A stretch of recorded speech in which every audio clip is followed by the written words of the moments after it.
Oh god. All right. So I think we're doing what happened in the European Union elections. Yeah, we're a little late with this, but a lot happened. A lot to digest. Yeah. Yeah. I'm sorry for acting out. I had too much faith in Europe, for about 3 days. Yeah. I am back to being a hard Eurosceptic, whatever that word means. I don't know, but it sounds bad. It means nothing. So it makes me cool then. I am the bad boy of the group. Yes, So, of course. yeah. Yeah. For people who don't know, Nick is like wearing a leather jacket and chain smoking. He's blowing smoke into our lovely guest's face. I keep just beating the absolute shit out of Rob's a jukebox that for some reason is in his apartment. And you always get the right song once you hit it. Which is a trap beat. So let's do a roll call quickly. Who's yeah. here? So who we got here? You got me, Kieran. It's me. I'm here. I'm Rob.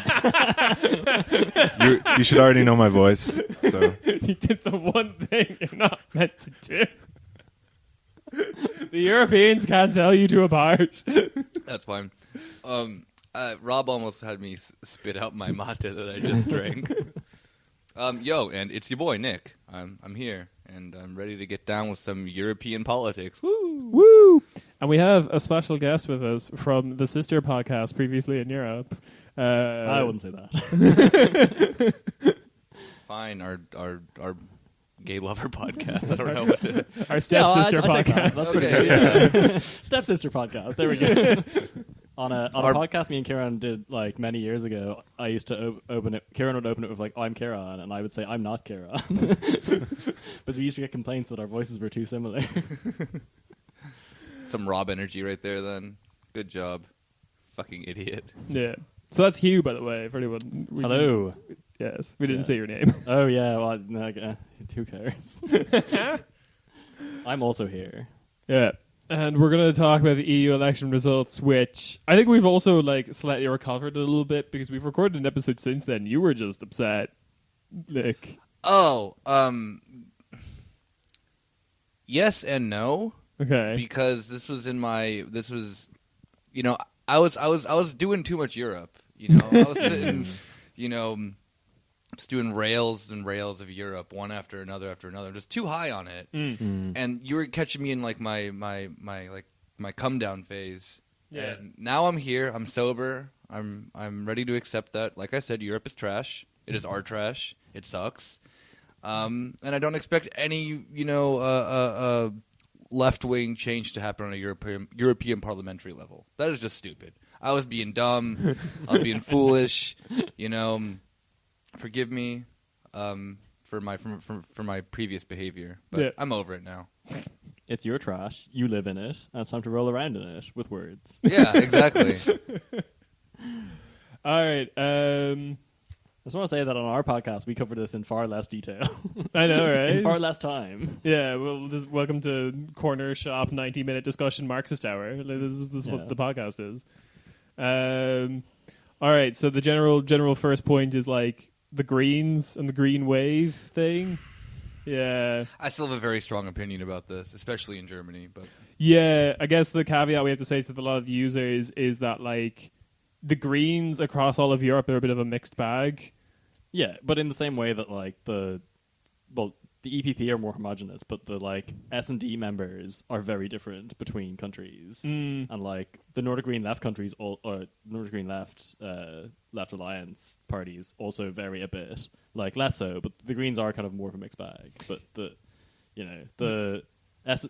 some of the S&D parties are complete garbage, and some of them are the like actual realistic progressive option in their country. It's just, the European elections are complicated. That's why a lot of people don't like covering them. Well, the thing with the Green Party, what makes it a mixed bag is there are like Green parties that probably are decent to support. Mm-hmm. Like the UK Greens have had like a relatively radical socialist policy, like even before Corbyn got in, or like before Labour changed. Yeah, and their one MP is quite good on basically everything she does, but she's one MP, so it's kind of, you don't know what they would do if they had more people. And then you have like GroenLinks in the Netherlands, which is a lot of people see as like the only decent left-wing option in that country, which is like a Green party. Yeah, right. Yeah. Because the Socialist Party is like racist. Yeah, Yeah. but then, as you guys have alluded to, the German Greens are a bit shit on a lot of stuff. Yeah, but and obviously they're the ones who send the most because it's the biggest country. And Can we just like get that off our chest? Yeah, can we clarify that they don't send the most because they're the biggest country? They send the most because they're the worst. That's how it works. Yeah. They say the Europe most, is the ranked- shittiest Green Party you can be, you get the most seats. Yeah. Like, I think, like, let's just fucking go into it because I'm going to explode one way or another about this. The reaction from, like, bullshit centrist German media, which is, like, most of it, yeah, of this... How many seats did they get? It was something stupid. so within Germany or Within Germany. Like, just Germany alone. they came seconds of all the like it was CDU. it was, and like, then 23% or something like Dummy that. big. Yeah, CDU got 29. They were the most. Yeah. And they were like 20 something. I think with the Greens. Yeah, I think it was 23 if I'm not mistaken. Yeah, But, you're correct. okay, cool. Woo! I don't know how many seats that translates into. I don't care. But percentage-wise, 23%. And every single person within, you know, from whether it be like Tagesschau or, you know, Welt or, you know, any of these, like, you know, just completely nonsensical, have no... They're just liberals. Like, let's just, like, put it just that way. We're like, wow, you know, this is so great. Fridays for Future is making a difference, which true, yeah, like, probably those votes do come from, you know, the environmental movement right now. But it also is just, to be fair, a bunch of stupid kids voting for the first time who are just like, Greens, environmentalism must be good. But the Greens don't actually have an environmental policy at all in Germany, except for sort your trash, ride your bike, and maybe Electric cars would be good. yeah, Is and a it's big but part of it. it's electric cars through bizarre what's it called, like tax policies, like wealthy people would have a you know incentive. They want to do what Norway did, basically. Yeah, exactly. Right, yeah. And it's stupid. Like, that is not an alternative for climate change. It is completely unrealistic. It has no long-term plan. And collectively, this party is, I think that you may have mentioned this on the episode that we did about the EU elections beforehand, that the Greens are just the FDP who sort their trash. Yeah. You know? And there are, like, Die Linke has a much better policy towards climate change than the Green Party does. That's actually realistic. And given, yeah, like, Die Linke lost a shit ton of seats, but that's at least an example. Like, the SPD doesn't have a plan. The CDU doesn't have a plan either. Like, but just because a name is green doesn't mean then that they fucking know what they're doing. And especially because the Green Party itself in Germany is just a sporadic mess of, like, racists and, you know, people who are, like, what's the word I'm looking for? Like, when like, the refugee crisis, in quotes, hit, you had a bunch of people in the Greens who are just like, oh, you know, these poor, stupid people coming from Syria. Like, they're also, like, that type of racist, too. Very patronizing. Yeah. And they're just a stupid group in this dumb fucking country. A bunch of dumb fucking kids who probably were really excited to vote for the first time, either voted for them or Die Partei, who is also just a fucking mess of a party. They joined the European Greens. Of course they fucking did. Yeah. Because, you know, they enjoyed voting with fucking Golden Dawn too many times, accidentally. Oh, fuck them. Fuck this country. The kids here are stupid. Like, there is no hope for the for Europe's future if it's controlled by European, like, by German children. Yeah, well, you know, like, you're saying they're just dumb, but that I looked at the green policy, that is FDP, but they sort their trash, and I thought that's exactly what I want. That's my beliefs. Because like, I that's brew my peak own German kombucha. mentality. It's that I'm going to make a critique, but I'm only going to do everything that I've previously been doing because I am great, I am right. But in reality, like, coal, never really addressed by the Greens all that well, except for Kohleausstieg. Good idea. No way of implementing it whatsoever. You know, like, I want to kill homeless people, but I also brew my own kombucha. So exactly. There we go. I vote you for are the a Greens. perfect Green voter. I appreciate you. There is also, like, the fixation on the electric cars, which is, like, a big thing, or has historically been a big thing, is, like, really tied up with this weird, like, German industrial protectionism, like, for all the German car companies that probably have I haven't looked into it too much, but absolute garbage track record with the environment, surely. Oh, yeah. They all need to be expropriated. Like, that is the only solution for German car manufacturing. Kevin Kunert, you want to do that? Respect. So I think that's like the this being a garbage country is like, if you look at it in that frame, explains the Green Party quite a bit, because like the other parties are largely in the pocket of the giant car industry and the giant coal industry. So to go like their position on we should like via legislation force them to make more electric cars is crazy radical thinking in big car land where everyone is hired by Volkswagen or BMW, and you're like, oh, but our like they'll have to build new plants somewhere else, and that'll ruin all of our employment. You're like, yeah, comparatively, then that wild policy position is radical. It's just like the position you're starting from is so terrible that this is where the Green Party has ended up in this country, which is like bizarre, but. I like the idea of Germany just being big car land now. Big car land, yeah. It basically is. It's big car land. Yeah, so basically, in terms of like European strategy, would be to try and push the Greens to have like a actual alternative solution for like a radical green transformation that doesn't leave poor people behind. Because I think that also kind of describes a lot of the German Greens. It was like very Hillary Clinton kind of green policy of people who don't have jobs in coal like raise shoulders and question mark, it all works out. Like, oh, we'll transition to like wind energy, but like those jobs aren't going in the same place. No, of course not. And you can look at them like as like how even just like Berlin voted in the what's it called? The neighborhoods, like exactly of how your class affected how many votes the Greens got. Like the Greens won Berlin in as whatever for in a general sense, like they got more seats than any other party. Yeah. But when you break it down to the sense of like income, it was like very obvious that just like rich white yuppies are voting for the Greens. Yeah, that's basically being seen across all of Europe. Belgian newspapers did like vote by income brackets, and it's like firmly middle class is voting for like their Green parties, Ecolo and Groen. So like I think that trend is continuing across Europe. There are some Green parties out there that are pretty radical. I feel like the Portuguese Green Party is like quite radical. Like I said, the UK Greens has like a decent policies, but they're also filled with like some anti-science kind of people as well. That are so is the German one as well. Yeah, there are a lot of anti-vaxxers. There's actually a big problem that this party has to deal with is that a lot of them are just these like old hippies that then are like, oh, vaccines will give you autism. That's one of the common things across Green parties across probably Woo! every country in Europe is like you end up with the environmentalist people who don't care what the actual science is. They just have picked they're like, I was saying people that like burning coal is bad and we all agree on that, but also these other things, and you're like, no, this is what you voted for. Yeah. Are you not happy? I see no problem. German Green voters submit like a 70-page dossier. These are all the slurs I want to be able to say. Oh, and by the way, literally one of the members of a Green member of German Parliament last year got in trouble for just like saying the N-word in a tweet. Like that is and he was like, what did I do that was wrong? Like, saying the N-word for the trees. To save the trees. You know, the more you speak, the more you talk to the more you say the N-word to your plants, the more they grow. Yeah. If you know this. You got to radicalize those plants. Racist plants just absorb more carbon dioxide.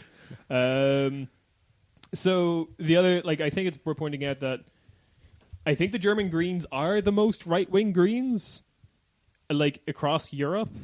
I think either a country is like so entrenched in the right wing that they just don't have a Green party. I think that's like the next thing. Yeah, I think that's probably a reason. The notable Green party that's furthest to the right compared to the rest of them. You do get more like left-wing orientated Green parties, or ones that are at least a proper mix and not just the German Greens. Yeah, and then like the last little thing I want to point out, like about the whole Green party thing is something I didn't realize until I started going deep diving into it, but like the Greens, like the European Greens at that level are like heavily involved with the Spinelli Group, which is this like foundation / think tank founded by Guy Verhofstadt to promote European federalism. And sounds cool. Yeah, it's like one of those things where again, European federalism is not inherently bad. It's just the like Guy Verhofstadt. Liberals should not be heading it. Yeah. So that I feel like its involvement in what is ultimately like a centrist-backed political foundation also probably stops the European Greens from going too radical to a certain extent. You hate to see it. You hate to see I'm it. just sick of these people getting their positions of power because they're hot. It's fucking not fair. Oh yeah, baby. Christ. Which is also going to lead to my other point. The other like thing that bolsters the Greens on a European level is they work with all the like the European Free Alliance, all the different parties that are advocating for like more regional autonomy or just like independence for their region. So going on the Austin Powers joke again, SNP is a big part of this. Fat bastard. I didn't quite make the connection, but that character in Austin Powers was Scottish. I did it. Joke done. That works a bit too well. I think Mike Myers might be involved in this in some way.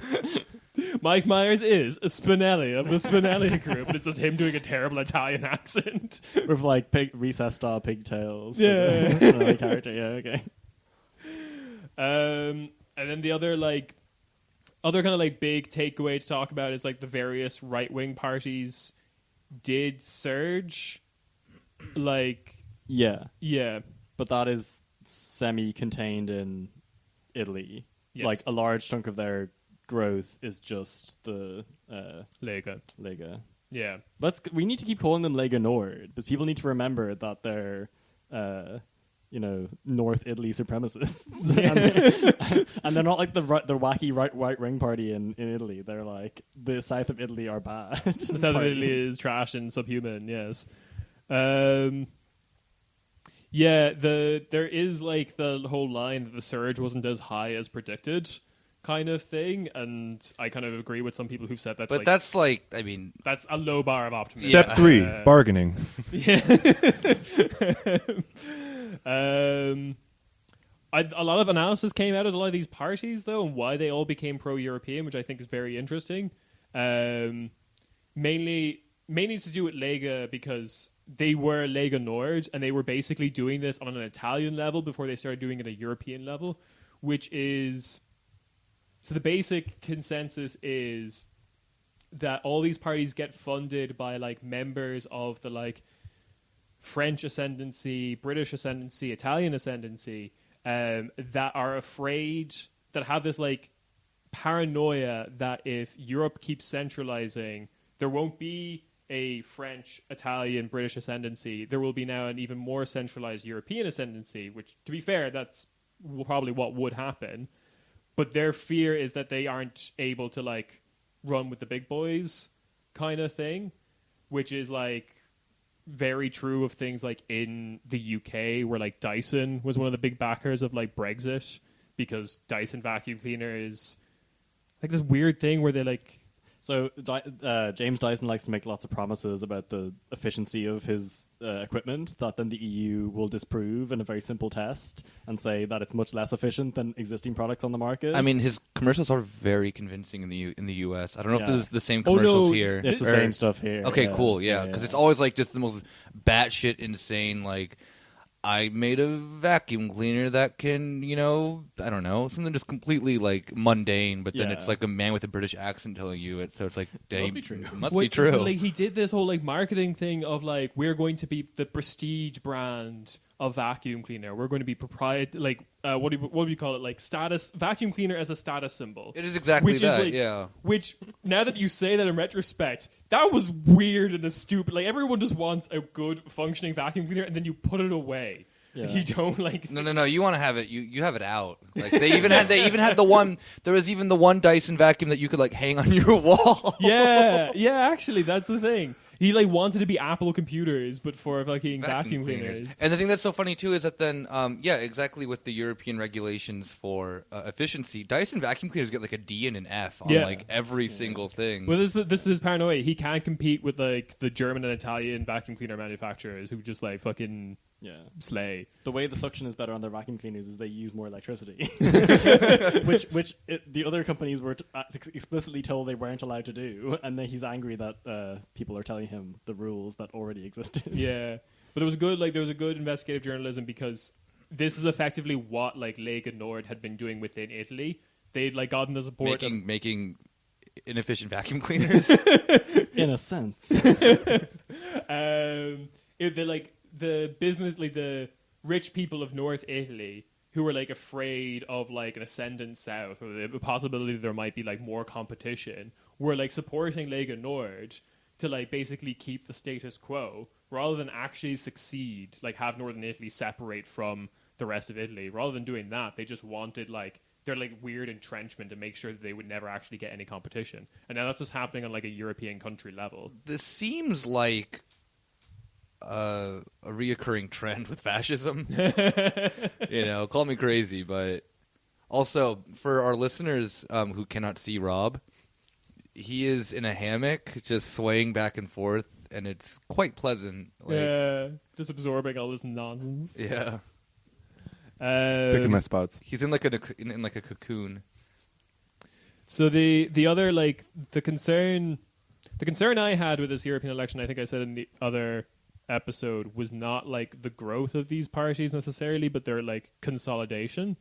Yes. The idea that like now that they're all just going to team up a bit better than they had before. But potentially your concerns have been, greatly exaggerated. It looks like that's not going to happen because it's all just because of the Brexit Party, and Nigel Farage knows that these parties just get too much of a bad press. Yeah. Like at home in the UK, and that's all he cares about is like attention. So he's not willing to work with them.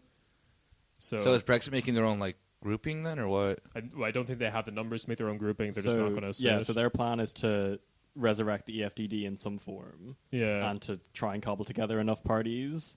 But like the entire idea that you could add together whatever Salvini's like ex-ENF coalition of parties was, and the EFDD, assuming that like Farage would join What's him. the EFDD for dumb people like me? It was the Europeans for Direct Democracy. Europeans for Freedom. Okay. Freedom and Direct Democracy. That's what the F stands for. All that stuff sounds cool. So it was Nigel Farage plus 5 Star, and then they had a lot of parties who had 1 MEP to make up the 7. So you have to have 7 countries. AFD was a part of that. Oh, sorry, AFD was a part of that as well. Yeah. Weren't they kicked out though? No, they were kicked out of the ECR. Which was like center right, but a bit more. It's weird. So who's the AFD a part of now then? They said they were going to join Salvini's group, and they still might. Yeah. Okay. So that's all still up in the air. But like they don't have like they're not like enormous players making a big difference. Really. Yeah, and then the problem with the whole like Brexit Party trying to make their own group is they exist theoretically on borrowed time. Like they're not going to be there. Don't we all? What? Don't we all? Get out of the hammock. He's thinking too deep in the hammock. Yeah. Rob, come back. What is life? It's really nice in here, guys. I'm just kidding. I know. I sat in there yesterday. It was really pleasant. But so like this whole situation of like who's actually wants to team up with the Brexit Party if they're theoretically going to be gone in like a couple of months at the earliest. Yeah. Yeah, so if you're going to make any like concessions to policy or anything based on that, it's a party that's explicitly trying to leave your group because they don't want to be in the parliament in the first place. So it's complicated. So and there's a lot of the parties in the EFDD weren't ones that would work with like Salvini and Le Pen anyway. So grouping together this like right wing bloc, but then you had to include the 5 Star in that, and they would never join a group that La Liga's in. Yeah. So you were never going to get like one giant group. You were going to get a big group and probably a small group, which is probably what we'll end up with. But the current total for like parties that have definitely said they're joining Salvini's alliance is like 70, which makes them... Wait, what? Yeah. 70 parties? No, sorry, 70 seats. Oh. I see how that was misunderstood. That was like 3 parties per country. all 1 MEP each. Yeah, probably. So what parties do we got on this big bad list? Jesus, I don't have the list. Let me find it. Lega, Front National, cool. FPU Also from cool. Austria, Yeah. Danish People's Party, Swedish Democrats. No, explicitly not the Swedish Democrats. explicitly not the Swedish Democrats. Why weren't they invited to the party? Are they too racist? No, they think everyone else is too racist, and that's why they're not joining. Yeah. Oh. But they haven't noticed that they're very racist somehow. Yeah. I thought they're also too pro-Russia or something. The Swedish Democrats. That's their stated reason, is that these parties are like in the pocket of big Russia. I'm all in favor of my mom and pop Russia. Small local business Russia, which I think is just Georgia.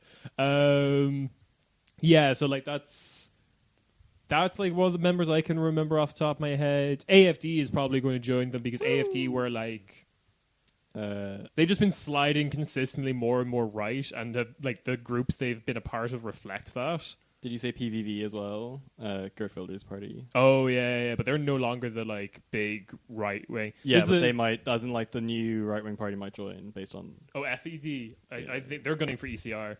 I think. Jesus. Yeah. So many acronyms. What's ECR? Okay, like let's take a step back. Okay, ECR is European Conservatives and Reformists. The big boys in this are the British Tories. Okay, yeah. Wasn't the AFD a part of that at the beginning? Yes, yeah, okay. That's the group they got kicked out of, and also PIS. You hate in to Poland. see it. Yes. But like I said, they've been like consistently sliding further. You're and further too right. racist for the Tories. Like They're also affiliated with the U.S. Republican Party. They ACR. are, yes, yeah. They're that's where they work with on like an international kind of thing. Yeah, so that might not. So tallying up any like is there combined far right grouping or like a combined grouping of any description is problematic, just because you have the ECR will probably not be a thing because the UK Conservatives almost got wiped out. They're also existing on borrowed time as well. There's in the previous parliament there were two groups that were propped up by large UK parties that either don't have seats or will exist in a different form. Yeah.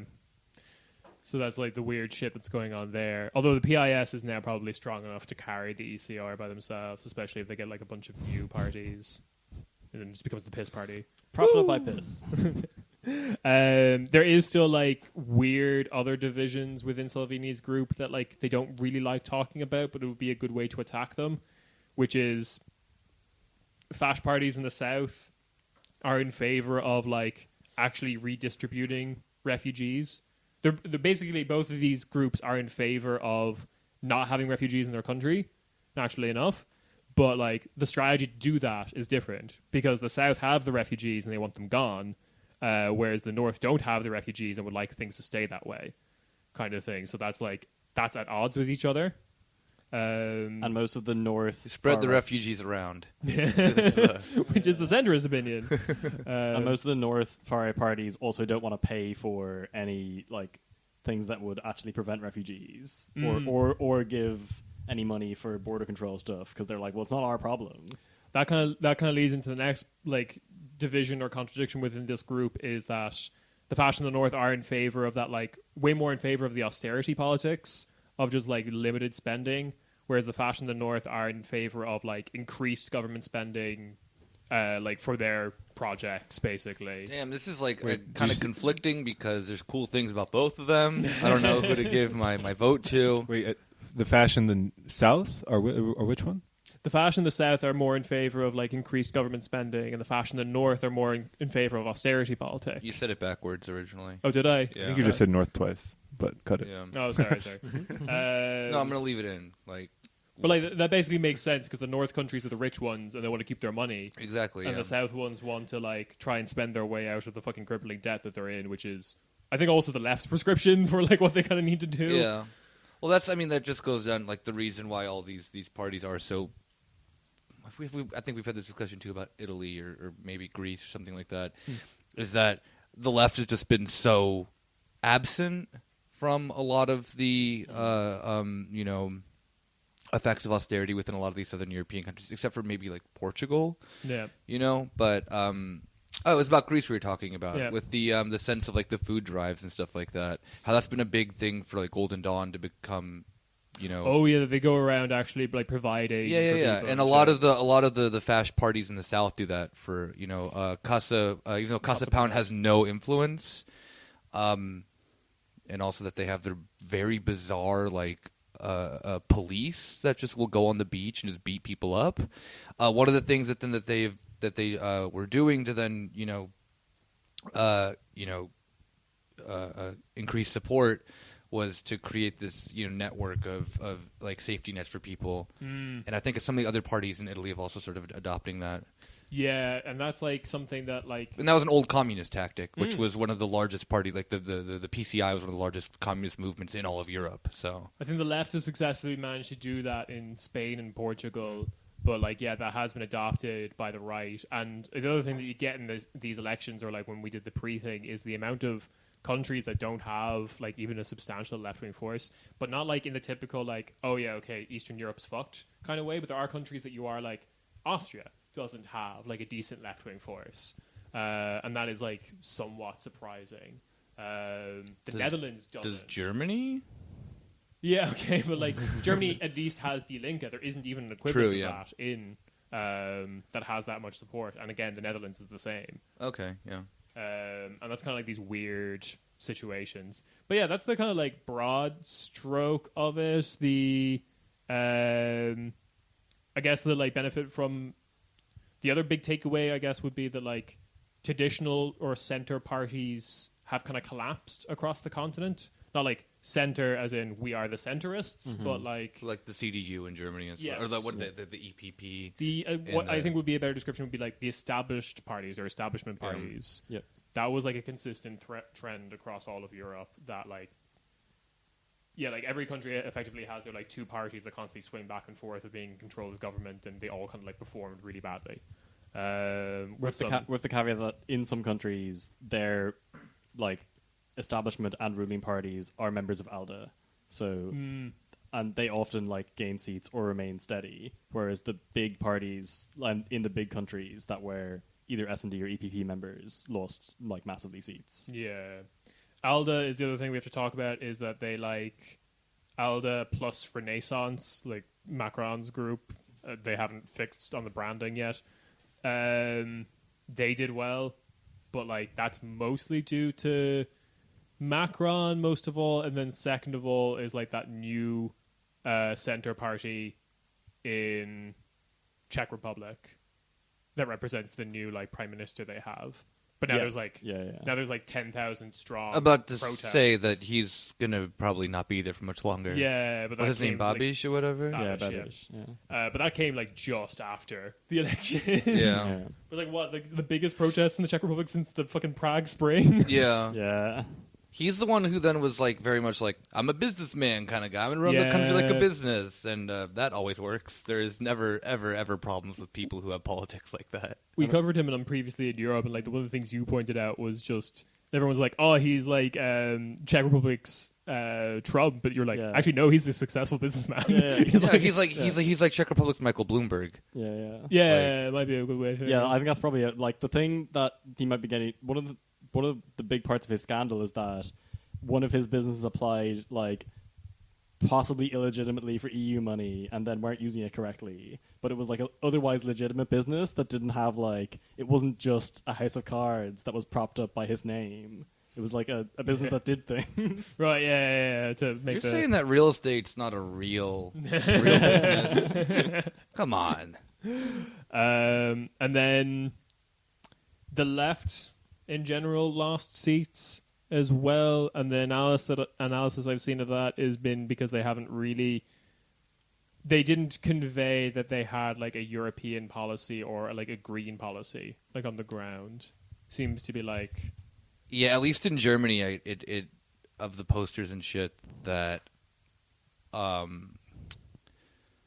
I saw were very vague in there. Not just posters, but I mean, like also in like policy, like the policy handouts that you get from like Die Linke and whatnot. Given we've had a whole episode about Die Linke, all in all, good. Like every other party, have some cobwebs, but I do feel that their campaigning was the vaguest of, except for maybe the FDP, was one of the vaguer. I would have thought they were actually like some of the most specifically like talking about issues, like compared to fucking SPD's. They typically Europa, are. Yeah. And on national elections, they are like it'll be like like very policy driven. Yeah, very much like one of their slogans always in Germany that is pretty catchy is like rents down, wages up. Like, and they didn't really have that for. I mean, I guess you can't campaign on a.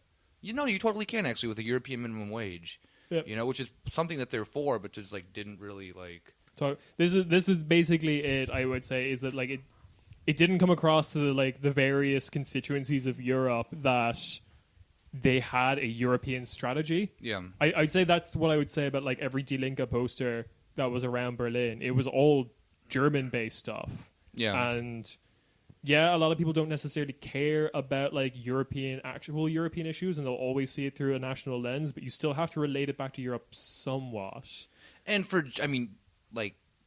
I do think that then a German left-wing party could have a better critique about Europe from being within the most powerful country within the European Union. Yeah. And, we'll get this, but you'll get to this like a little bit later, but in the sense of that, then like I think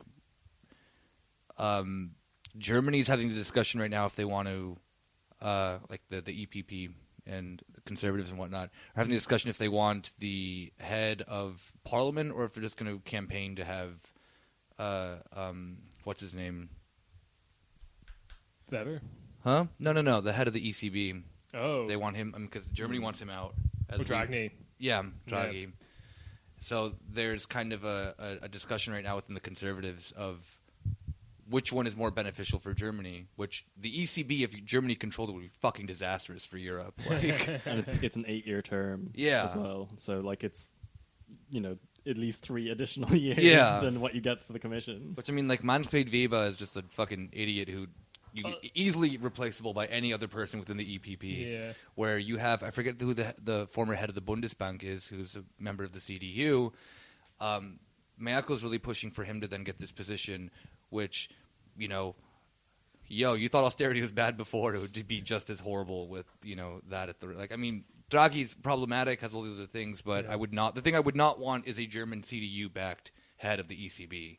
Yeah, that is for sure. The kind of relating to more like top level European stuff now, I guess, before we go into like individual countries, is that the Commission President stuff has been interesting because like even though the EPP, the centre right in Europe, got the most seats, like they lost a shit ton, and they were pushing for Manfred Weber, and now it's basically coming out that everyone is just like. Almost anyone but Weber is like that's the hashtag I'm pushing. Anyone but Weber, because literally the head candidate of any of the other parties, other than obviously Salvini himself, would be totally fine as a comparison. Yeah. So like there is like, so everyone's talking about like Margrethe Vestager, who is from like the ALDE party in Denmark. But she's like considered kind of cool because she's like she was the competition commissioner in the previous cycle. She was the one who was like getting Ireland, take Apple's tax money that they fucking owe you, and Ireland was like, no. Yeah. But like during the campaign, she was saying that she wanted to be commissioner for competition again, so she'd continue all her antitrust cases. Yeah, because there are now so many antitrust cases ongoing, and she's the one who's trying to stop all the mergers of like. The big French company for a thing and the big German company for a thing. So like she was like the main voice trying to stop the banks that are trying to. What is it? Commerzbank and Deutsche Bank that are trying to. So Siemens, Rail, and Alstom want to join, and then there would just be like one European rail company, which would be kind of a disaster because it'd be cool because you just nationalize it and make it cool. Nationalize it at a European level. Yeah, that'd be badass. Actually, yeah, that would be pretty good. And I just think nobody was saying that, and they should have been maybe. But actually, I think the problem would be that like if they actually merged, you get into the scary space of Europe as a political idea doesn't exist in a way that anyone would call for a nationalization at a European level. Oh, yeah, so it does not have the framework for that. Yeah. Because it has a typical neoliberal framework of breaking these things up to foster a fake competition. Yeah. Railways are just monopolies. Like so to be clear, so Alstom and Siemens make trains. Yeah. As opposed to make like railway infrastructure. Like they don't operate any of the railways, but the idea was like if you have one giant conglomerate, they would never build any manufacturing outside of France and Germany, and probably only in like bits that both France and Germany can agree on. And you're just like, that's not good. Like both of those places could build trains. We need a lot of trains. It doesn't need to be one company. This is ridiculous. Yeah, it's a really weird situation. But like, she's like decent-ish as a commissioner. I mean, the only criticism you can get is that she's a bit like Europeanly protectionist. She's not actually holding a lot of these like big European companies to account. Like a lot of the stuff that we hear about is like American tech companies mostly, But that also could just be the press, and we're not really, because the like train situation is a European I company. want to know her opinion about Huawei. Huawei. Big FDP donors. Are they really? Yeah. Fucking Wow. I don't know. Because they don't want to put sanctions on China, maybe? Is that like when like fucking what's his name was complaining on Twitter about China? Was that like the call was coming from within inside the house? I mean, I can find it for you. It was like there was this hilarious What's the name photo of that the went head around FDP again? of the Linda. Christian Lindner? Christian The Lindner, FDP Parteitag, they just had like thank you to our sponsors and just like 100 brands like up there, and Huawei was the top donor. Jesus. I mean, I bet like Huawei is one of the top donors to like most parties who will take them. I mean, because to be fair, Huawei wants to do the massive like 5G network here, which is good, and I do think that a lot of the what's it called? The fear of the Chinese government spying on you is just like rehashed like racism in a different form. So Yeah, there's also just the like America's dying, and then the only other two options that Europe would have to turn to, other than like making our own empire, is like Russia and China. And when faced with that choice, I think people will go for China. yeah. We promote socialism with Chinese characteristics. That's it. So does capitalism. Shh, it's different. No, China's building socialism. Enough tankies on Twitter told me that, so I believe it. Okay, cool. And then like in terms of I guess like they wouldn't be tankies, and they would just be those very weird, like very pro-G communists on Twitter. yeah, I don't know my like categories. You're a yet. section. You're I'm learning. factionalist. We're all learning about China. And then like in terms of Commission President, the best I think the left in Europe could hope for is, since the German Greens have co-leaders, one of them belongs to Green Left in the Netherlands, which I said earlier is like One of the better ones. is like the most left you can go in the Netherlands at the moment. And his name is Bas Eickhout. And if there is like a coalition between like various groupings and one of them is the Greens, they might pick him as like a consensus candidate, or like whoever is heading up the Greens. But then the other co-leader of the European Greens is a member of the German Green Party. Yeah. So it's a mixed bag in that regard. Are you saying you don't like Timmermans? Timmermans hive we out here. I've been reading all the posts from like soy face interns who in Brussels being like, we can't wait for Timmermans to become the commission president.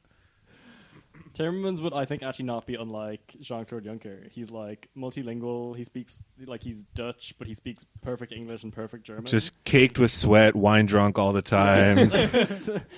Oh, the term you had for it was the best. Nobel casual.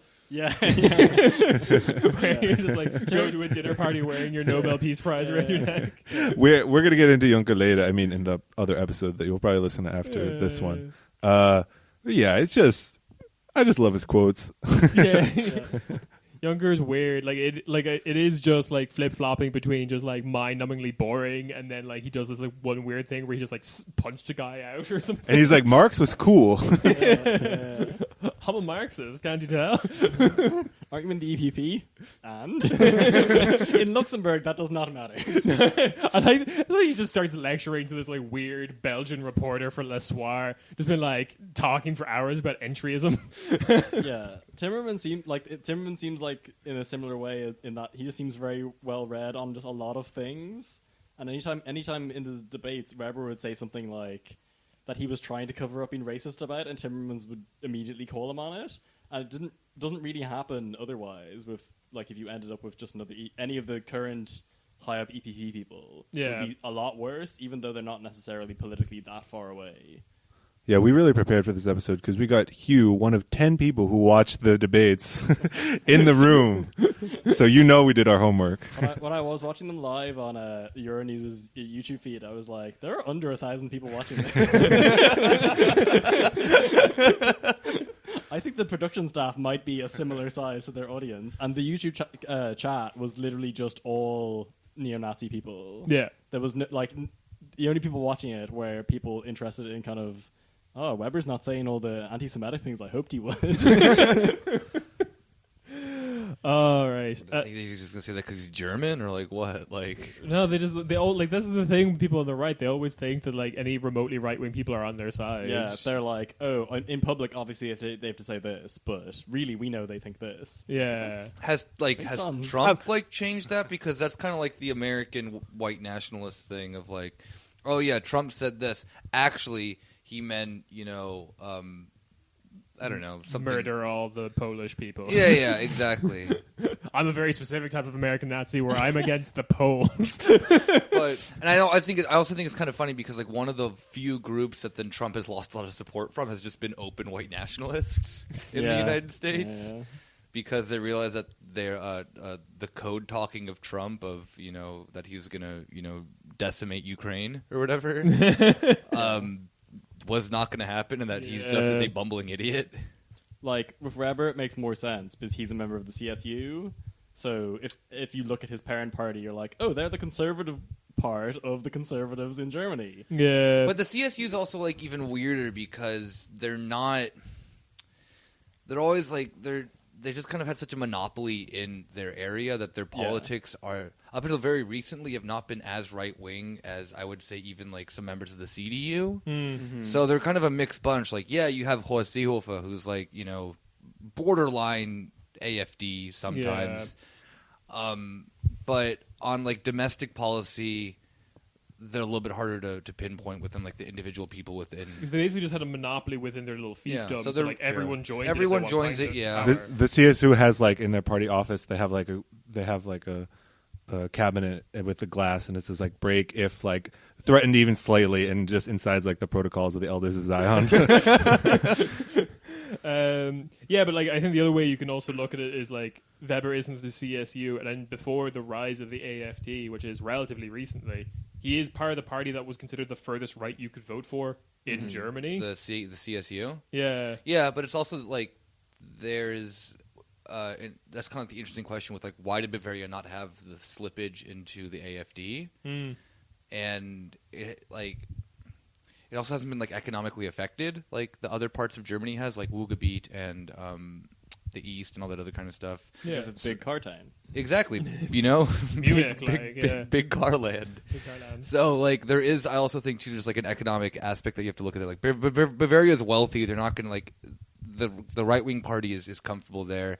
You can have a wild, from people who are centrist to borderline AFD members be a part of it. It's a very hard party to pin down. I think it's kind of unfair sometimes. Yeah, I think it's kind of unfair to say sometimes that they're the more racist version of the CDU because it's just like, not that they're good. They're still very racist, but they've been there forever. They're not going anywhere. Yeah. The SPD does not have a stronghold anywhere except for in like Munich and Regensburg, in which are younger cities or whatever, more metropolitan or whatever. Yeah. So And also, I mean, just to point out, like the Greens got more than double the SPD in the Bavarian elections last year, and like we should point out the AfD got like 10%. Like it's not like they haven't been like certain areas, but like we can't say that no one in Bavaria. But it literally is like, just people who are like, I want more racism, because the economic angle does not go for people who are in Bavaria. Like they're not affected by and I mean, call me out if I'm wrong about this, but Bavaria's doing pretty all right compared to the rest of Germany. But I mean, insofar as it's just a normal capitalist society, it's still very stratified. I think they also like the thing that always like weirded me out about like AFD within Germany is that like unlike other far right parties in Europe, it doesn't really seem like there's a part of Germany that's safe from AFD. Like they seem to get like something everywhere. Oh, yeah. At the very least. Whereas it like the UK's far right parties of both like Brexit Party and UKIP, like for an example, both of them never took off. Well, I don't want to say both of them, but UKIP never took off in Scotland, as in a good example of that. Like the UKIP Scottish Party was just a fucking disaster. Yeah, that's true. And then like London, I also think holds out from far right elements a lot more than say like Berlin does. Berlin got like a fair amount of votes for the AFD. Yeah, but that's also the thing that because the AFD is so, I guess ultimately within the construction of the AFD is that their ideology was always kind of all over the place, but there's very few like. So if you're a libertarian, you can look at them like they're free market elements that actually don't exist, but then convince yourself like, oh, okay, like they're the better racist version of the FDP. Like they have a massive connection between the what's it called, Stiftung in Austria, the I Friedrich forgot. Hayek Stiftung. That is a free, like, they had so many people going into the AfD that the Friedrich Hayek Stiftung had to, like, put a memo out that, like, oh, we have no connection to this party, which is absolute bullshit. It's like the training ground for these people in a lot of cases. And so you have, like, that aspect. You have just, like, the pure racism of, like, you know, like, a lot of people who are like the Pegida movement were like, yeah, there is the economic aspect, but in reality, like, it is like it's economic turmoil mixed with the fact that there are brown people now and I don't like them. Yeah. You know, and then there's just the purely economic of, like, you know, the left party in my area is not addressing this problem, which for a lot of Germans is true. So I'm going to vote AFD. It's like I think that it is more. Yeah, like they have so many kind of like caveats to them that then a lot of people within German society can be attracted to like one thing that then is their one issue that doesn't really exist in the UK with Brexit or UKIP or whatever, because they were a one issue party that kind of like gravitated to the right Yeah. or absorbed the right. Yeah. Okay, so I think we can get into like individual countries. How are we doing on time? we're at 55 minutes. That's Yeah, fine. cool. Yeah. All right. We're not going Rapid to really fire. cut this episode up either. So No, that's fine. This is going to be a stream and people can listen to it. People really liked the bonus episode we did for the EU election. Cool. So I mean, that one was also like 120, I think, something like Yeah. that. It wasn't short, to be honest. I think our shortest episode was the one that you and Rob did. Oh, fair enough, yeah. The listeners love when we just talk about when we plan how long the episode will be. Refer to past episode length. Oh, yeah, this is all in there, isn't it? Yep. Um, Going nowhere, baby. First one will be the UK. We can talk about it. Yeah, so Brexit party is like a thing now, I guess. Yeah. So the interesting thing about the Brexit Party is that it's very much modeled on like how the 5-star part works. So it's not really a party. It's like a limited company that you can become a member of, and then you have like voting, like semi-voting shares in. Right. Which is why people are concerned it will now exist as an electoral force, because it'll have it'll have like a Committed membership, basically. yeah, and they've designed it not like a traditional political party, so it very much is Aaron Banks and Nigel Farage run everything, and they can veto anything they want, which was not true of UKIP, which existed like a party. So you had the actual crazy people come in and become councillors for UKIP, which is part of why they kind of fizzled away, because then they got into councils and people realized they didn't like them. But yeah, the Brexit Party's a thing. It's unclear. Like, they're still polling well after the election, so it's unclear how long they'll stick around, but it might be for the foreseeable future. Yeah, because they came second in a by-election that happened recently. By like 600 votes or Yeah. 700 votes. It wasn't. They almost won, basically. Yeah. But that's also like Nigel Farage showed up to the polling station assuming he had won. yeah, and then he slinked away into a bathroom afterwards, but like avoiding the cameras.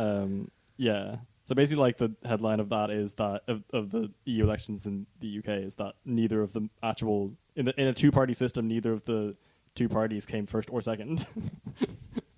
Yeah, because the other one was like the Lib Dems did well, which is like UK's FTP, but like less grotesque than the German version, but still kind of like mostly just inept is probably. I would say mostly inept. Yes. Yeah. Yeah. And then the Greens did quite well as well. The Greens did well as well. But isn't that like always kind of common in the UK for the European elections that they're just very weird with the results? Like, they don't really reflect then how the parliament is then So something we didn't distributed. mention is like turnout amongst the EU elections was up for the first time in like forever. Yeah, and it was up quite a lot. It was up like there was 8% or something. There was a 20% increase within Germany. Yeah. But the turnout. Y'all idiots voted the fucking Greens. You know, think about it. Greta Thunberg told me to.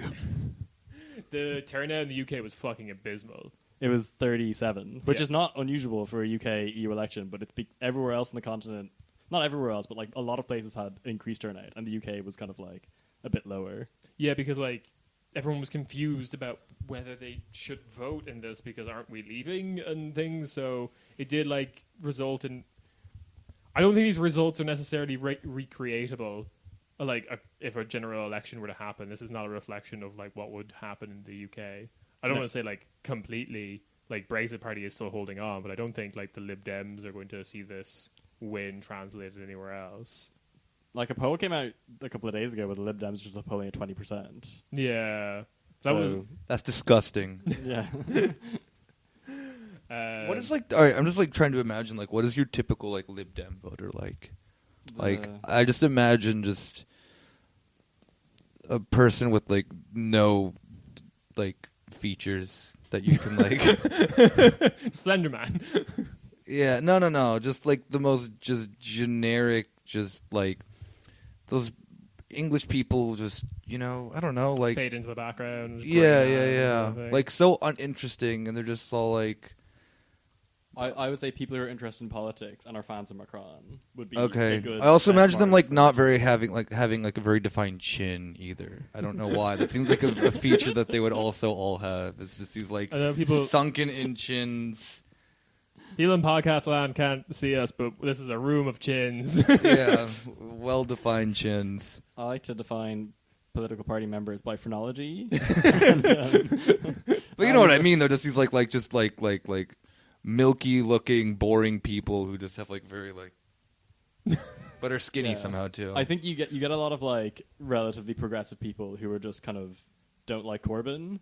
Is a lot of their current voter base, but basically like they had a massive collapse, so their voter base now is not what it was previously. It's kind of changed quite dramatically since they were in government.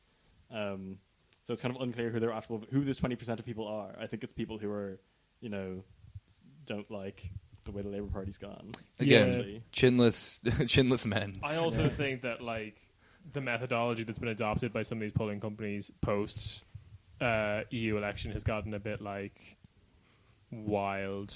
Yeah, so polling in the UK has a historical problem of in the like 70s and 80s, the Conservatives were always being underrepresented in polls. So most polling companies now have like a massive bump for the Conservatives. So now they constantly overperform their poll or underperform their polls because the polling always has them as higher. Yeah. So it's very unclear what they're doing now that different parties are ahead. And then the other one was like, wasn't the like last snap general election, wasn't the whole thing that like every polling company suppressed youth turnout because that's historically how it went, but then the youth Yes. actually came out for the last election, so yeah. Which is then Labour had a big surge. Basically, like the general takeaway I took from the UK's EU election was I was at a Labour Party meeting where someone just said, well, we had an opportunity to put like someone with a vaguely socialist agenda as like head of the EU and we fucked it.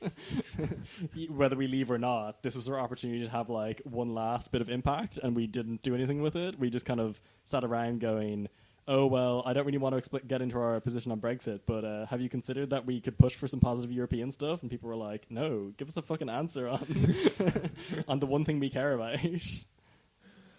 and then that kind of leads us to Austria, because I arranged these alphabetically apart from the UK. I don't know why that's here. That classic combo, the UK and Austria. Classic combo, UK and Austria. You followed one of those like internet drop-down forums that are like US and UK are for some reason at the top all the time. What? Okay. There's other countries, People live in them. Decent turnout. Greens and the FPU both lost one seat to Kurtz's sexy party. Yeah. Then also I think we'll get into it in the other episode, but like Kurtz immediately lost a vote of no confidence after the whole Ibiza Gate thing, but he's still the head of the party, which will get re-elected when they snap elections actually happen. And he's up in the polls. Yeah. Like, who cares, man? Everything's normal. Normal country. From a socialist perspective, just to ignore Austria for now. And move Austria is Yeah. just still being Austria. I mean, was it's actually always just gonna good say, go skip when over 'em. far-right dipshits eat shit. Always here for that. But yeah, it's gonna just go back Nothing's to gonna happen though. Yeah. They're not gonna get their like the punishment that they deserve. I think the big one we now have to talk about is Belgium, because Belgium had their like regional and federal elections at the same time, which is why the turnout in Belgium is always like an 80% for EU elections. Because they just kind of have to vote for it. Yeah. Kind of smart though. That end. Yeah, they've synced up their elections, and it's kind of an interesting way of doing it. Like Ireland has unsuccessfully done this by syncing our local elections with EU elections, but it turns out both people don't care about either of those. Oh, Greece does the same thing. Yeah. Oh, by the way, the guy with the Rubik's Cube, Yeah. he won. Woo! And the water bottle flip. I forget his name. Finally, smart people in I'm the, not sure in if the you European saw- Costa Parliament. something, I forget. But Yeah, for anyone who didn't see this, there was there was an election campaign video with this one guy who he was just entirely silent during the whole thing, and he just solves a Rubik's Cube on camera. But did it it was already solved. It was partly solved. Yeah, it wasn't And then that impressive. he just moves like two things.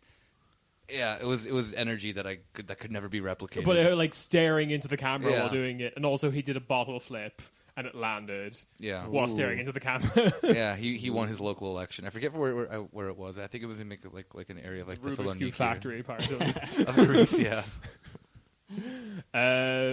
General takeaway from Belgium across the board is that Flanders went right and Wallonia went left. So like the Dutch speaking part went right and the French speaking part went left. That seems normal. Yeah, good, definitely solid altogether their country. Greens, the left and the far right did well in general. Like the Ecolo Groen, which is like the Green Party of Belgium, did well, but like most of that success came from Wallonia as well, like for the French part. The cool, like genuinely Marxist party of PTP/PVDA, the Belgian Workers' Party, they're very good and we really like them. They gained 10 seats in the federal election, so they're doing quite well. And then Vlaams Belang, which is like this far right Flemish supremacist party, basically. Yeah. Wait, what? Yeah. They're the like only party that agreed to work with Wait. Steve Bannon in Europe. How is that like that's not even Europe? God damn it! Your racism is very weird to me. It makes no sense. Belgian racism is on like a very different level. Yeah, It is like holy shit. like the radical thing you get to, like when you get to Belgium, the radical thought that you have to absorb as someone from not Belgium is accepting the idea that Flemish people are actually distinct from Dutch people, and then you get springed with the guys who are like, not only are we different, we're better than everyone else. Oh god, I hate this country so much. I've never been to Belgium. I don't want to. Yeah. Like, I'm sorry to everyone in Belgium. And then the regional elections, which are quite important because Belgium is a federation. Wallonia looks like it's going into like a broad left control with like Now there, I'd like to go to. That'd be cool. center left with the like Greens and the far left working together in Wallonia. Brussels, the capital, looks very similar.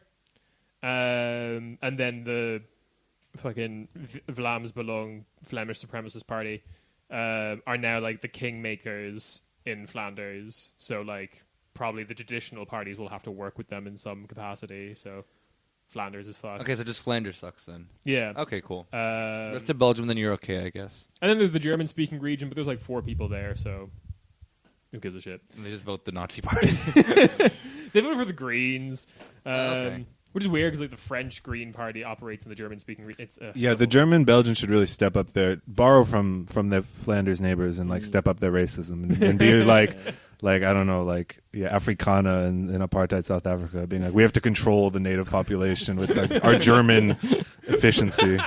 just Belgium becomes an apartheid system for both the Flemish and the Walloons, and it's just the German-speaking ascendancy. Yeah, they don't want to be separate. They want to control you. Then we get to Bulgaria, which they're corrupt center-left, post-Soviet, BSP party won. Ugh, the turnout was stupid. It was like 30%. One of the few under the UK's turnout. Yeah. We have Croatia, with got like mostly right-wing. 6 out of their 11 MEPs comes from like the center-right, the far-right, or the like, we're not far-right, but we'll never tell. Parties, the ECR. That seems normal for Croatia. Yeah, that's pretty standard.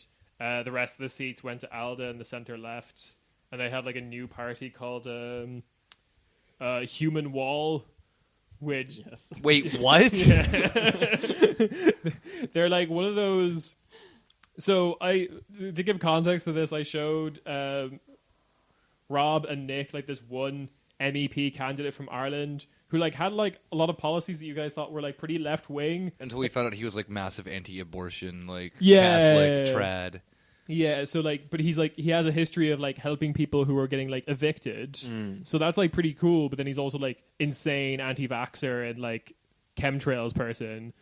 Those are cool too. Yeah, Like, but like, I'm a Green voter as well, so but that's like the closest you get in the English-speaking world to this kind of like political current, and that's what Human Wall is. They started as like this anti-eviction people, and the reason they had their name is they would make like a wall chain around like apartments and houses where like eviction notices were coming that's cool. to stop people from getting in. But yeah, also like anti-abortion, Not cool. chemtrails, like can live with anti-homosexuality. Not cool. They're in like Nigel Farage's group in the European Oh, Parliament. okay. It's weird, but they're called Human Wall. That's funny.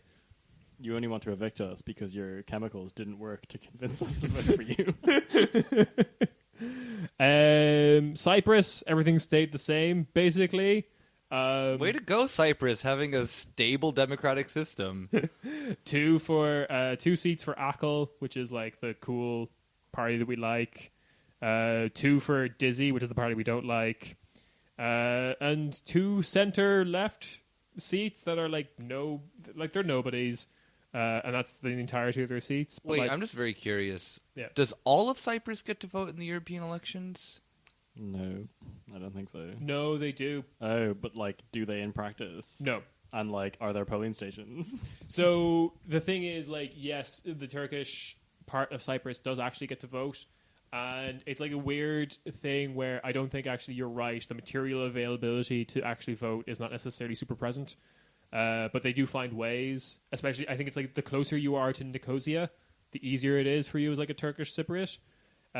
Speaking of which, ACL being the like far left cool party that they are, their MEP candidate is like a ethnic Turk. Cool. And he's the first ethnic Turk elected from Cyprus. Because that, like, I was surprised looking at the results of Cyprus and like wondering like why is there not like a bizarre like offshoot of like the AKP that exists? Because I like on local levels they do have these like I mean given like politically Cyprus is a weird place, but you do have like these you know Turkish parties that then exist with it like you know regardless of Turkish nationalists or not, but it's like a larger Turkish presence within their local parliamentary system. Yeah. But on the national system it is like not clear. So they just don't like just the resources for them to vote then are limited unless you live like at the border of a split town. Yeah, I think the like kind of feel good thing you might want to take away with this is that this candidate is a university professor. He's called Niyazi Kizil-Yurek. I don't know how Turkish letters work. Let me see. You can possibly do this. I'll add it for you there.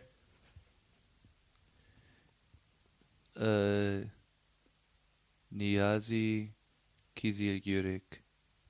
Yeah. That was pretty close. Yeah. All right. The I's without the dots on top are E's. Yes. Okay. Right. I mean, I can't speak Turkish, but Yeah, you can read it a little bit. Oh, that's fine. But like the kind of feel good part about this, or I can speak Turkish. I'm a spy like Erdogan is apparently. That is the greatest conspiracy theory I've heard recently. well, he's a spy for who? That Erdogan is a Pontic Greek Oh, right. who then in secret when he meets with Greek officials will speak Greek. That's cool. I like that one. But Explain why my dad looks like Erdogan then. Greece is Turkey. my dad Greece is is it. Turkey, baby. But like the feel good aspect of this is this ethnic Turkish candidate was voted for primarily like the Greek Cypriot electorate, like the people who are like trying to get past this whole division. And also like there was this far right neo-Nazi party called the National Front in Cyprus, and they Elam, isn't it, or whatever? think so. Yeah. Yeah. They almost got a seat. They're fucking. It is the Cypriot version of Golden Dawn. They Yeah. have a direct connection to them. I think they even have like the same logo, or if it's not that, then it's the same colors with like a massive fucking the eagle or misdrawn something. swastika. What? The misdrawn swastika. Like, Yeah. poorly remembered swastika. Yeah, no, they almost got a seat, so that's kind of like the concerning thing there. Moving on quickly to the Czech Republic. Nothing to see here. Nothing to see here. Not now. Fucking Czech Republic. Center left collapsed. Communists lost 1 seat, which is unfortunate. The only seat they had. No, they had two. Oh, okay. Which Communist Party is this then, though? It's the Moravia and Bohemia and Moravia. the cool one. Yeah. ALDE and EPP gained. The Czech Pirates also got 3 seats. They're now like a substantial force in Czech Republic politics. And turnout was up 10% from 8%. 8% or from 18? What was the turnout? Oh, sorry, from 18%. Yeah. You're right. Yeah, So 18% is ridiculously low. Yeah, it doesn't. The real pimps of this is Slovakia. They're the ones who always at the lowest. Oh, I was wrong about Elam's logo. It is a it's a sword. It's a sword. Ah, yes. Yeah. They just carry it with them sometimes. It's classic. But yeah, like that thing in what's it called? That guy who was going around Cyprus murdering refugees was a member of Elam. Yeah. Normal country? It's going to be a yikes from me. Yeah. Speaking of a Not yikes, good. Yikes from Rob, we now turn to Germany. Because this is alphabetical in terms of Deutschland. That's why they're here. Volt got a seat. How did that happen? Hell I yeah. don't know. Who the fuck voted for Volt? Like, I want to find these people and just, question, like, their lifestyle. I want to give them swirlies. Everything about like how their campaign operated in Germany really just gives me the whole like this has to be astroturfed to fuck, because like they were like one of the first parties to have posters out. They were well designed. They were fucking everywhere, and at the same time, like it's now like very obvious through their like Twitter presence that no one gives a fuck about them. Like Yet they managed to get a seat somehow. They managed to get a seat because I think it was just association. Like they just this massive media push that I feel like could only be associated by having like something in the coffers, but then like actual engagement seems really low. Well, that's because they don't have any. Like they don't stand for anything. All their policies are just like Europe is good, isn't it? Yeah. They were really active at university, but like active, I mean that they were just like throwing papers everywhere with their name on it. Yeah. It wasn't anything that like there weren't people from Volt at. I mean, given I go to university sporadically because I don't need to be there. Not that I'm smart, but I have no classes to take. But yeah, I just remember seeing just like just pieces of paper with the Volt logo just spray painted on it, just thrown everywhere. I'm like, the fuck is this? Like, I know, and I would find them and rip them. Like, they just offended me in like a very bizarre way. I'm like, well, you guys aren't doing anything. I at least would appreciate then if like, I mean, I don't know what the legality of it is if you can campaign on campuses, but at least like do a little bit more. Like there wasn't even like a leaflet of their policies or anything. It was just this really cool spray painted logo. It's the logic of like a student election. Yeah. It's but not in a German one where they're like way too overly zealous about it. Right. But I think it seemed just more like a name recognition based thing. Yeah, it was marketing rather than like It was like the whole just get your logo out there kind of thing, and there's like association. People will remember it, and all of their messaging was like, "Be part of a movement." A movement for what? Like, their thing, their policy. Was that seems so dated. That seems like late 2000s, like pre-2008 kind of. Exactly. Politics, like Coney 2012 sort of vibes. Yeah, that's actually at 100%. Yeah, it's like don't actually ask what this thing is. Like, do not research it one bit. Yeah. Like. Just in the same way that war criminals are bad, the EU might have some good bits. Good for us. The strong policy position we're taking. Yeah. Watch, a member of Volt is gonna masturbate in public. Masturbate in public, and then hell yeah, the one candidate masturbates in the European Parliament. That'd be so cool. They've got my vote. Yeah. Glad I voted for Volt. I suspect that whoever that is will like. I'm assuming they're going to join ALDA eventually. They haven't gotten around to it yet. So that's what I've been yelling about on Twitter for like mostly yesterday, because they kind of announced that they're going to have an internal vote, and this is like a part of why I don't think why they have like this. I don't think that they're members of this party. I still don't. So this is the thing. This is the thing. This is why I feel like it's an AstroTurf thing that is really running on this idea of marketing and like pre-2008 like managerial politics, because it feels like. So their whole thing that they posted on Twitter was like, we're having an internal vote now to decide which European grouping we're going to be a part of. And like the thing that's kind of like Salvini's. I'm going to join and I'm going to do that. I was like, yeah, ENF. Woo! Actually, I mean this entirely serious. Like, I mean this seriously.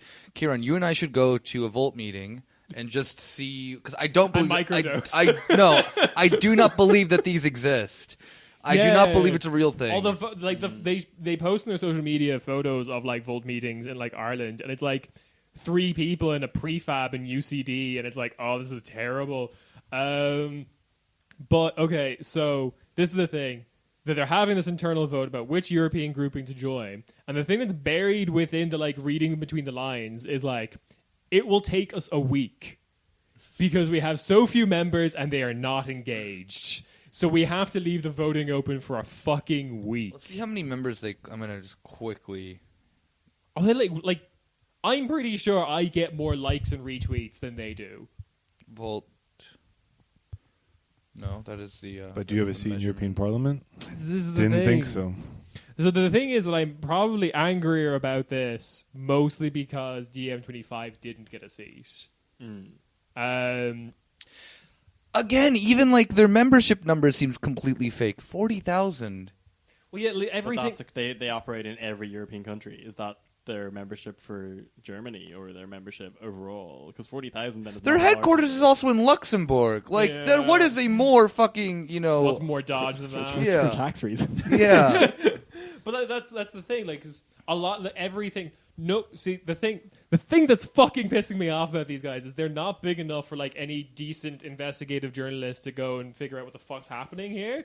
So it's just Kieran and fucking Google at the moment, and even the little stuff that I'm able to find is sauce as fuck, because they had like a crowdfunding thing on like a Dutch version of Kickstarter, because like before Kickstarter went global, every country kind of just made their own because they copied the idea. And the average donation, first of all, they didn't raise a lot of money. I don't think they even met their goal. But the average donation was €200. And I'm like, that is not normal. Like, Okay, on Twitter they have 18,000 followers. but the thing, They like, paid for like half of those. I'm thinking that too. Wait, and the thing that I'm always so confused about too is that doesn't DM have like double that? the other thing as well is you have to not look at the followers, but actually look at the tweets and how much engagement they're getting. Exactly. So Yeah. that's the thing that throws it off. Is like, yeah, we have a shit ton of followers, but then like we get Yeah. 4 DM likes. has 40K. Yeah. Just, given a lot of them are probably like Americans, they're just like, oh, like Noam Chomsky said something about this, so I'm gonna follow. Yeah, so that is the thing that pissed me off, because a lot of like what Volt did is they kind of like bit a lot of style from DM25 and then Made it worse. made it worse. And also like the annoying thing is they had to say this like, we're going to be the first pan-European party, because like in every country they ran as Volt. No, so that's not. There were several countries they didn't meet the Criteria criteria to be a party, so they had to run as independents. But they always like tried to put Volt within. They the, put like Volt logos at the end of things. I received like postal stuff for the Volt candidate in London, yeah. which I think was the only UK candidate there, but they didn't have enough signatures to be a party. Yeah, and this is like, but this is the thing. Like they were saying, like, oh, we're going to be the first people to do this, even though that's kind of what DM25's strategy was. It's just they were working with some local parties under like an umbrella thing. Yeah. But they like, because of this technicality, they were able to like go and do like these press rounds, and they were in the Guardian so fucking much. Who, Volt? Yeah. Yeah, they definitely knew somebody who knew somebody. Yeah, they got like unprecedented amount of press time. I think also in Italy and Germany in like various publications as well. That is not like reflective of the like, we're a scrappy grassroots. Like everyone in the leadership is like slightly older than us. Like they. I know what party I'm joining. No. Like I said, you guys get to the bottom of it. Fear and Loathing in Luxembourg. You two go. Bring like a life alert or something. Give me a ring if you need backup. I'm on my way to Luxembourg. I'll be here. Yeah. Carol, I'll be there in 3 hours. I have to call my lawyer. I mean, podcast host. I'm trying to think of what the equivalent of like help I fallen but I can't get up would be, like microdosing in, you know, a Volt meeting in Luxembourg. Help, I fall from the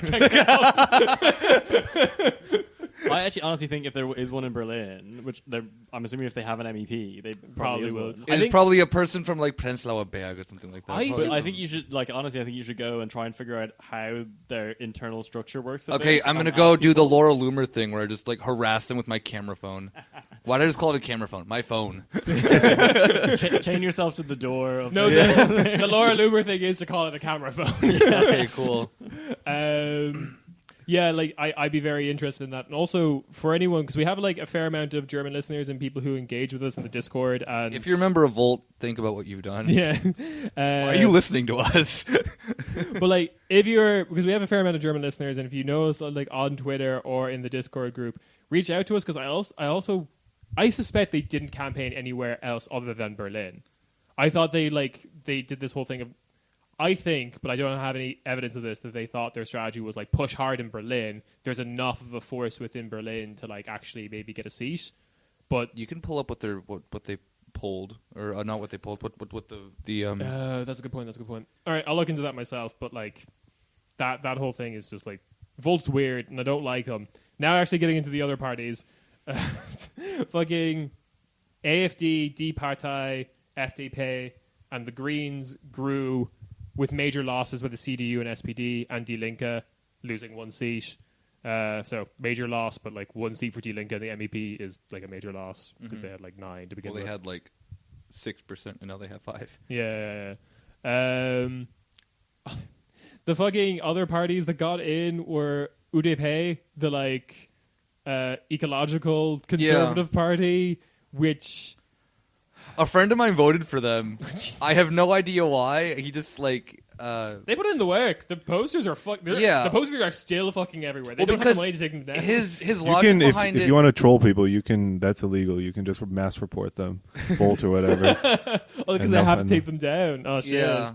No, his logic behind it was that he didn't want to vote for a major party, so he just did Valomat and just like went from there. And he's like, I don't know who this party is. I'm going to vote for.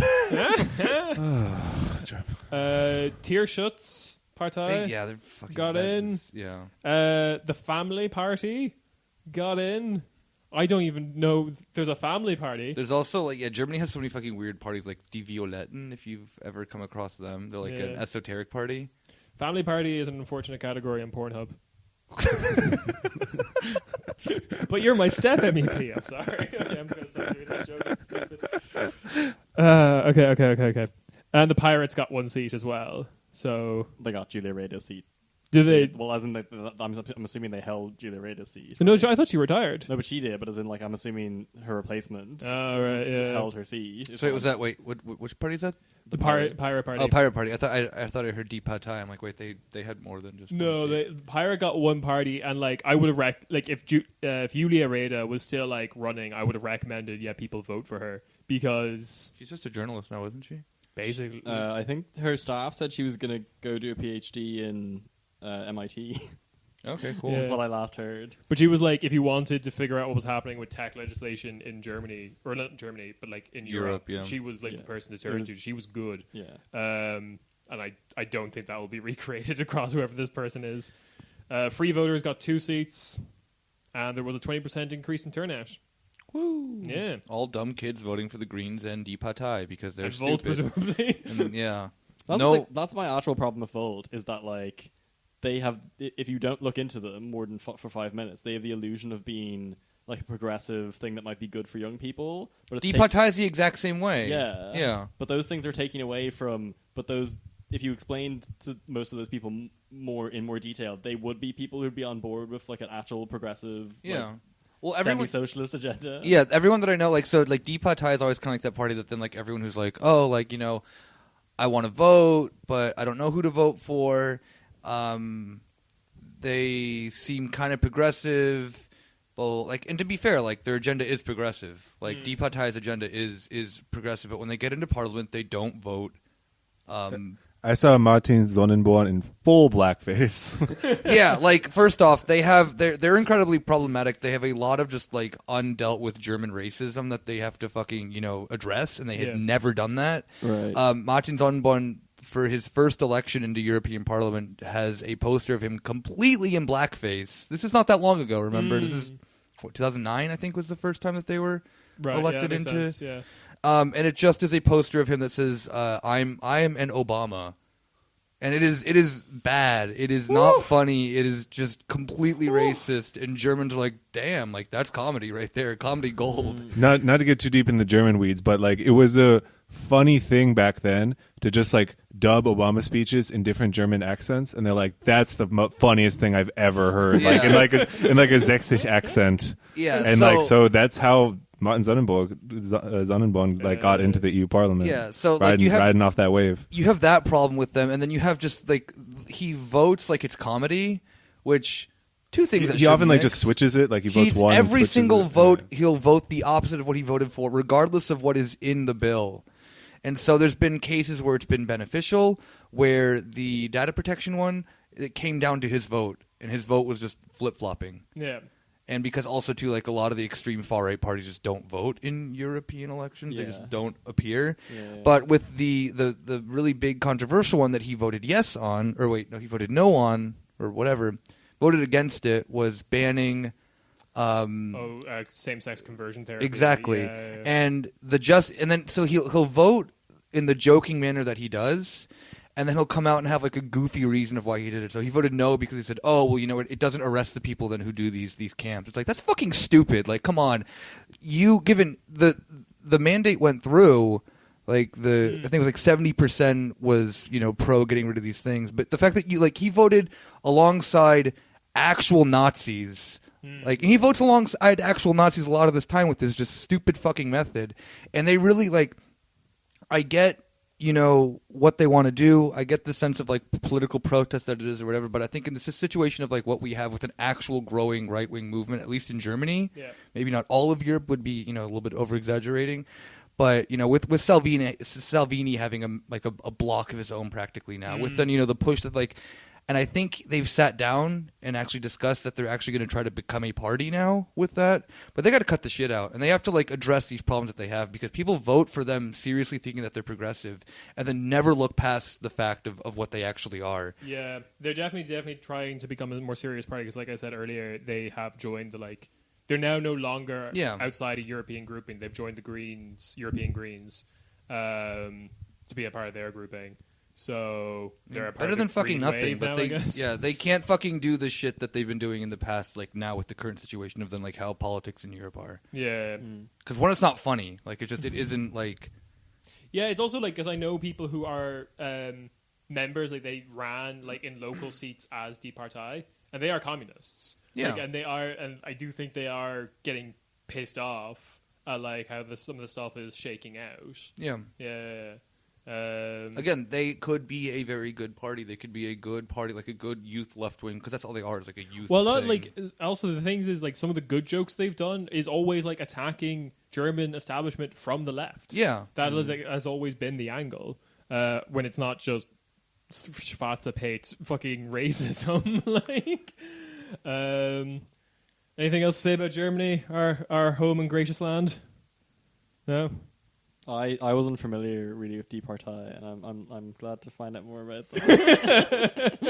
There's no equivalent in the UK with its glorious two-party system. Yes. Woo! We're now all in favor of a two-party system, an anarchist Germany party. has one, all right? Yeah, Germany has a two-party system. It's just that they Rezo fucking destroyed them. They fucking tripped on their own dick. All right, Denmark. I don't know what's going on with them, nor do I kind of care. Woo, Denmark.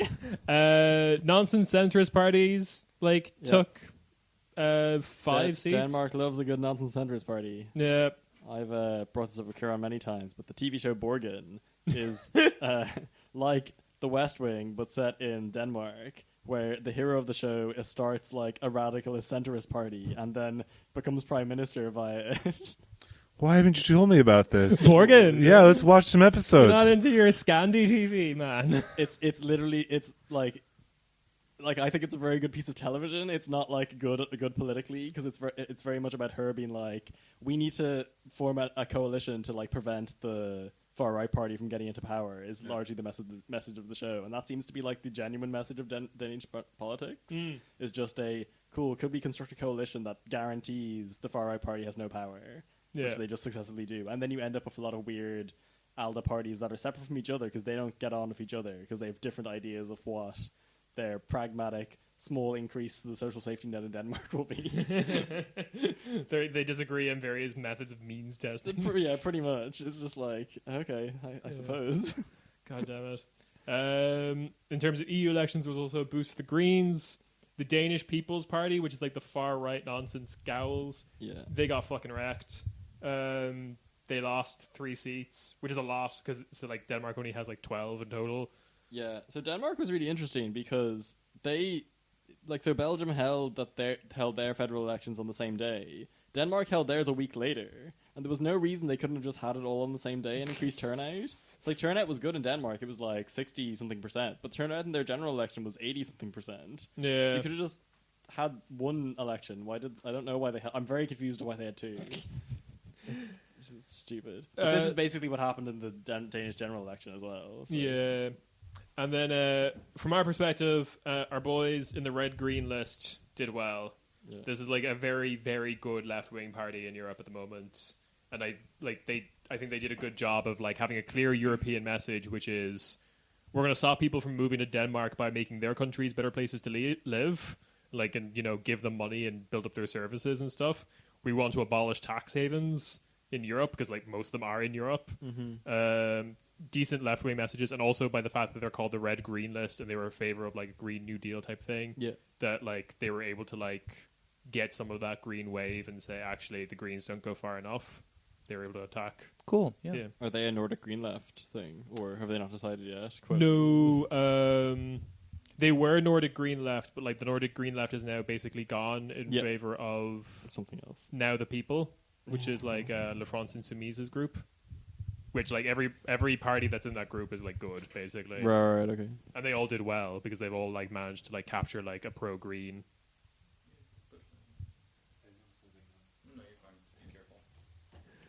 Estonia, we can quickly mention.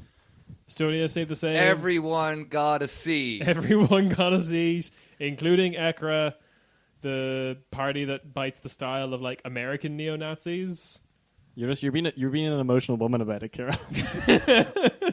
That is a reference to the fact that they called the president of Estonia an emotional woman.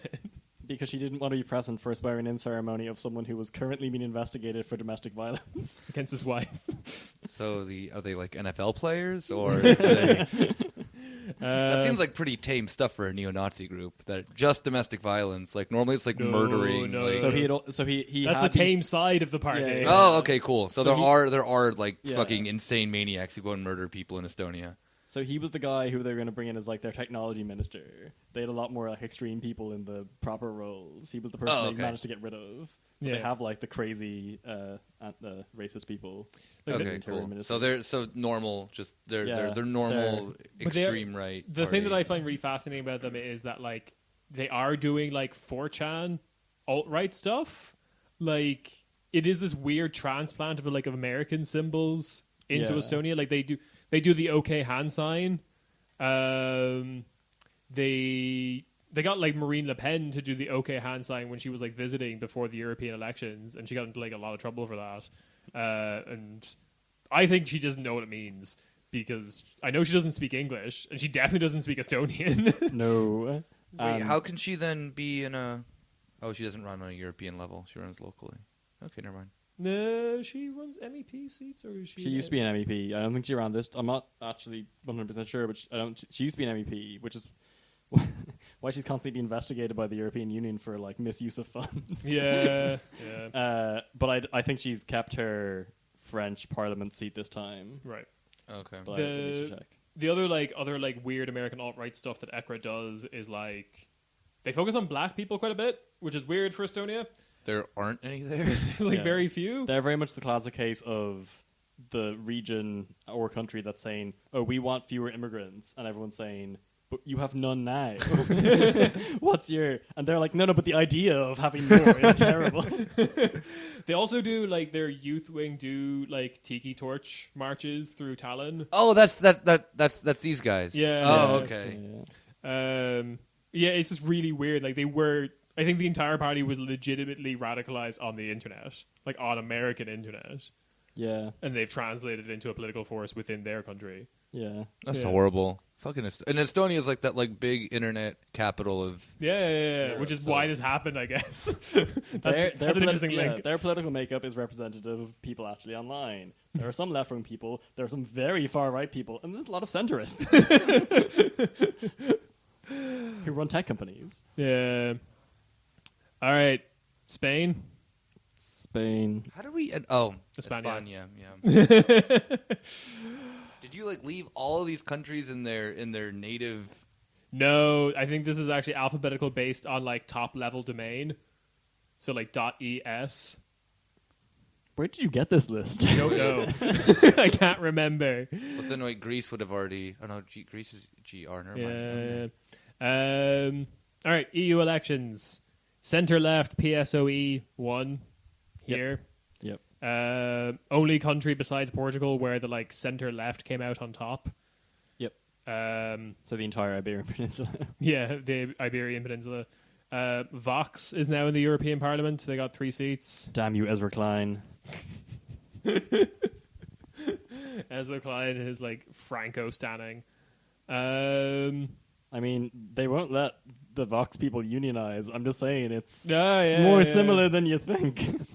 Every so often, you just like go into Ezra Klein's office, and there's just all these maps of how to like take Catalonia from the anarchists. Wait, is it Ezra Klein who won't let them unionize? I don't know. It's not him personally. He's not. He doesn't. It's just doesn't him. own anything. I know. I thought it was he's like the editor at large. I thought it or was their something. holding company or whatever because there's like the media company above Yeah, that. it's- I mean, Ezra Klein's a piece of shit, but I don't. I mean, like, is he that much of a piece I of think shit? he is anti-union, actually. Oh, but, he like, is. Okay, well then, fuck Ezra Klein even more. Yeah, but I don't for think his Francoism and his union busting tactics. But I think the analysis there is like I think you're correct. It's not actually him stopping him, just because he doesn't have the power to do so. Yeah, Ezra Klein does not own Vox Media Group. I'm just imagining now Ezra Klein just like being like, you know what, the Vox Media Group doesn't go far enough. He wants like how Thatcher broke up the coal miner strikes. Why are you dressed as a conquistador? No reason. I'm just really into bullfighting now, I guess. The air quality in the Ezra Klein editing booth is just like really bad for some reason. So, other things that got in was like the Junts, which is like this Catalonian, like the right wing of Catalonian independence, got in, and they're joining the Greens. There is no Green Party in Spain, so this is like them. Podemos took a hit as well. They lost 5 seats, dropping them down to 6 in total. And that's basically the kind of like consensus of the regional elections, because Spain is basically a federation. 12 of the 17 regions voted for their local parliament. And the overall message is like the center left and the like ALDE party that claims to be center but is actually quite far right, like both got up in the seats. And then and then also at the same time Podemos and Podemos and the centre-right PP, Popular Party. Yo, Europe loves piss. Europe loves piss.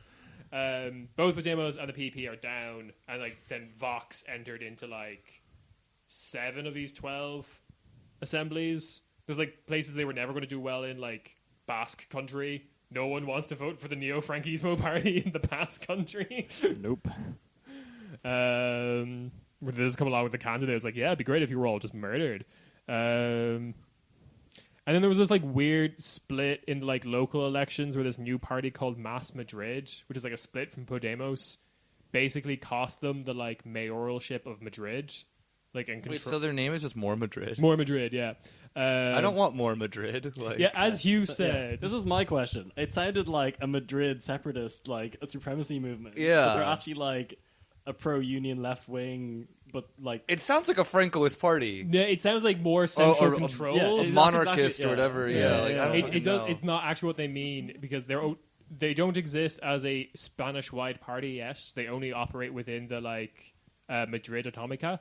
So they what they mean by this is like radical municipalism. Like, Oh, so Mas Madrid. yeah, like more Madrid. And then the idea being if they were in like Castile and Leon, they'd be called Mas Castile and Leon. Yeah. Yeah. So they mean like more power to the Madrid city government, not more power to the government that also happens to be in Madrid. Yeah. And like they do some like cool stuff. They're like really in favor of like object libraries, which is like Okay. like the idea that you would be able to go to a place where you can like rent, but not even rent, but just like loan tools as long as you just bring it back. That's really cool. That's Yeah, cool, yeah. that is like decent left wing politics, and it's what like a lot of the radical municipalist movements across Europe have been doing is like object libraries as a concept. But there's like some dodgy stuff happening with Mas Madrid and like private property development funds and stuff. But they're like just such a new party that it's kind of hard to say at the moment. Do they have trap beats available yet in their object libraries that you can borrow? You can rent. loan out trap beats. How do you return the trap beat? I don't know, man. It's ongoing praxis. All right, we're trying to figure it out Figuring together. it out, all right, we're not. I'm sorry, this is just a really small caveat. Yeah. I want to just point out the fact how much I love that Erdogan went to Mesut Ozil's wedding. Because I just saw a picture of it just now on Twitter, and it's so good. What full episode? We're having a... Yeah. Yeah, I'll talk about it later, don't worry. But I love it. God damn, Erdogan has like such my dad's energy. It's so good. But yeah, because of this like split that happened in Madrid between Podemos and this like new, more Madrid party, because they came from Podemos, this kind of like image of Podemos as being unstable and on the back heel happened across all of Spain, and that's the reason they kind of like fell. And this has unfortunately cost them like mayoralship or control of like the local government in Madrid, the local government in Zaragoza, and the local government in Barcelona. And like this is really getting into the weeds kind of stuff, but Spain has a shit ton of local control. The reason these like radical municipalist parties are even getting like off the ground is because of the things they're talking about they can actually implement. Yeah. And they were doing a lot of that in Barcelona. Like the mayor of Barcelona, Ada Colau, was like doing things about like encouraging like cooperatively owned apartment buildings. So instead of people renting, like they were still paying a rent, but it went to the building so that there was a fund for if the building got damaged. Sounds like squatting then. Yeah, but like actually like legal, and you Yeah. had the rights to live where you were. And also the rent was significantly cheaper because it was just going towards like building maintenance. No That's problem. badass. The other thing about the Spanish EU elections was that a bunch of the Catalan separatist people got elected for the first time or re-elected. Yeah. And they're the people like including their leader who's on the run. Oh, Puigdemont. Yeah, Puigdemont is Carlos now Puigdemont. is now an MEP, but he's not allowed in Spain. But he is an MEP for Spain, and they there's now a back and forth of Spain won't issue them the correct credentials to be allowed into the EU Parliament, and then the EU Parliament are basically throwing up their hands saying, well, so we're not the arbiters of this, so Yeah. they can get in on guest passes, like we're not barring them from the building, but we can't give them their like official. Because Spain issues those out, basically. Yeah, which is like I don't know. That's a massive bullshit. It's fucking quagmire. It's pretty shit. Yeah. Finland. Yeah, Good shit happened in Finland. Finland has now got like a decently left-wing government in control, and that's reflected in the EU elections. The Greens gained, the Left Alliance gained, which is like a good left-wing party, like all the like Nordic left-wing parties. Yep. The True Finns still exist, or the Finns party. They're terrible.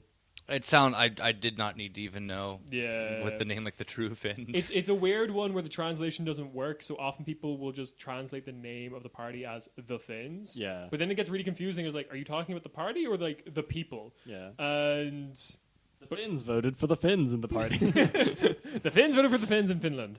But like you can translate, because the way that the word works is it's like Finns, Yeah. but with emphasis.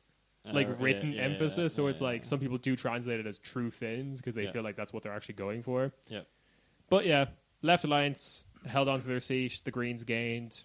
After that, things mostly stayed the same. Yep. France, another big boy. I think everyone was talking about the fact that like Le Pen won.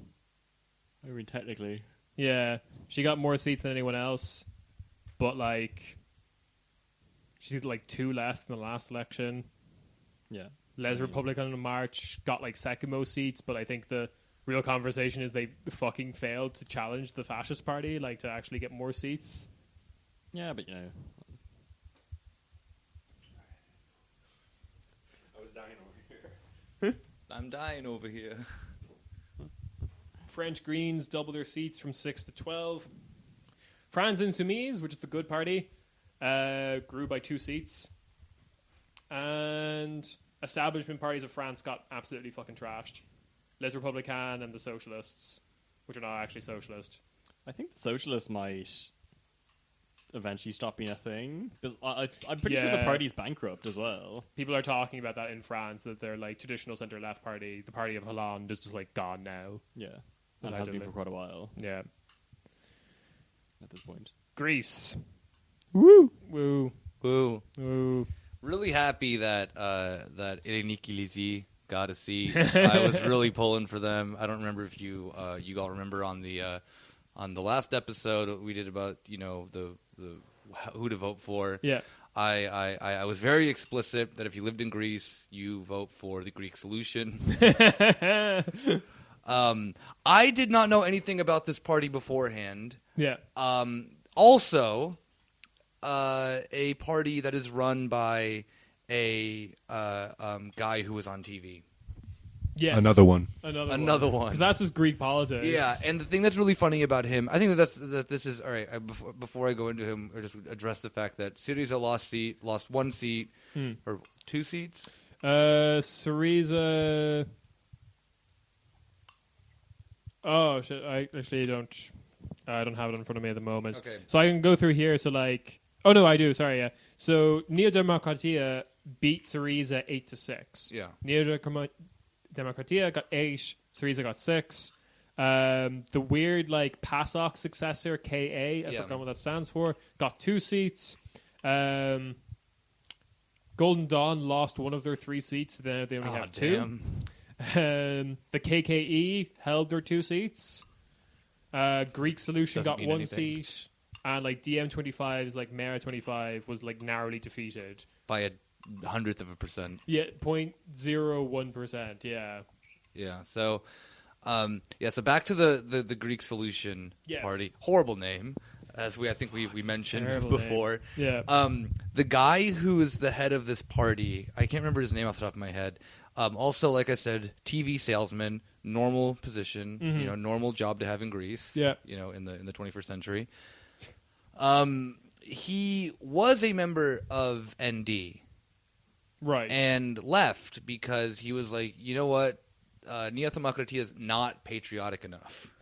I am part of the patriotic wing of ND, and I want to start my own movement. However, I'm not as insane as Golden Dawn is. Yeah, Which yeah. he like his positions aren't that much different from Golden Dawn, just without the violence and the, open support of like the coup. Or Yeah. So none of the good stuff. none of the exciting stuff that makes Golden Dawn Golden Dawn. Well, I guess he didn't need to like do any of that kind of stuff because he has the fucking TV presence. Yeah, so it just is and the even like the party name is just his name. Like it's Greek Solution and then like Kyriakos List or whatever. something. Yeah, it is only him. So the whole thing was that then he really wanted to just show ND that they're there are true Greek patriots out there who aren't complete. I mean, they're all fucking psycho, Yeah. but just not violent maniacs. And he will sell you this like gold necklace with a sapphire jewel in the middle of it for a very reasonable price Yeah. if you call now. And it's just insane because it's like I just find it so funny how like Greek politics are just split on the right of like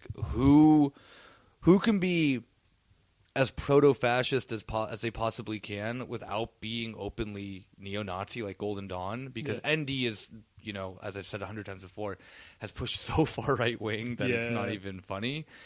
And that, I mean, to be fair, Syriza dropped the ball immediately when they were elected. Like, there's kind of no... it's no surprise that the right is like in this weird fracturing Yeah, state, yeah, but that- also that- going further to the right. Yeah, because like Neo Thermocratia is pro austerity. Yeah. And Golden Dawn isn't, obviously, but it's the Greece for Greeks sort of thing. And you have then the offshoot that then is like kind of unsure about that. It's just that I want to be in between both of these. And it'll be cool. Another really weird statistic that I saw was that I think Greece was one of the because this is on local. Like Greece also had local municipal elections and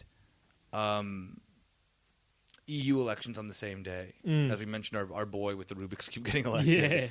Yeah. Voter turnout for then like the youth was like 20% to Golden Dawn or something like that, or like approaching 20%. Right. And it's also the first time that then Greece allowed 17-year-olds to vote on local elections. So yeah, again, kids are stupid. Voting for the Green Party and Golden Dawn. Yeah, just fucking insane. That was a very weird. Oh god damn it! It's fucking eco-fascism.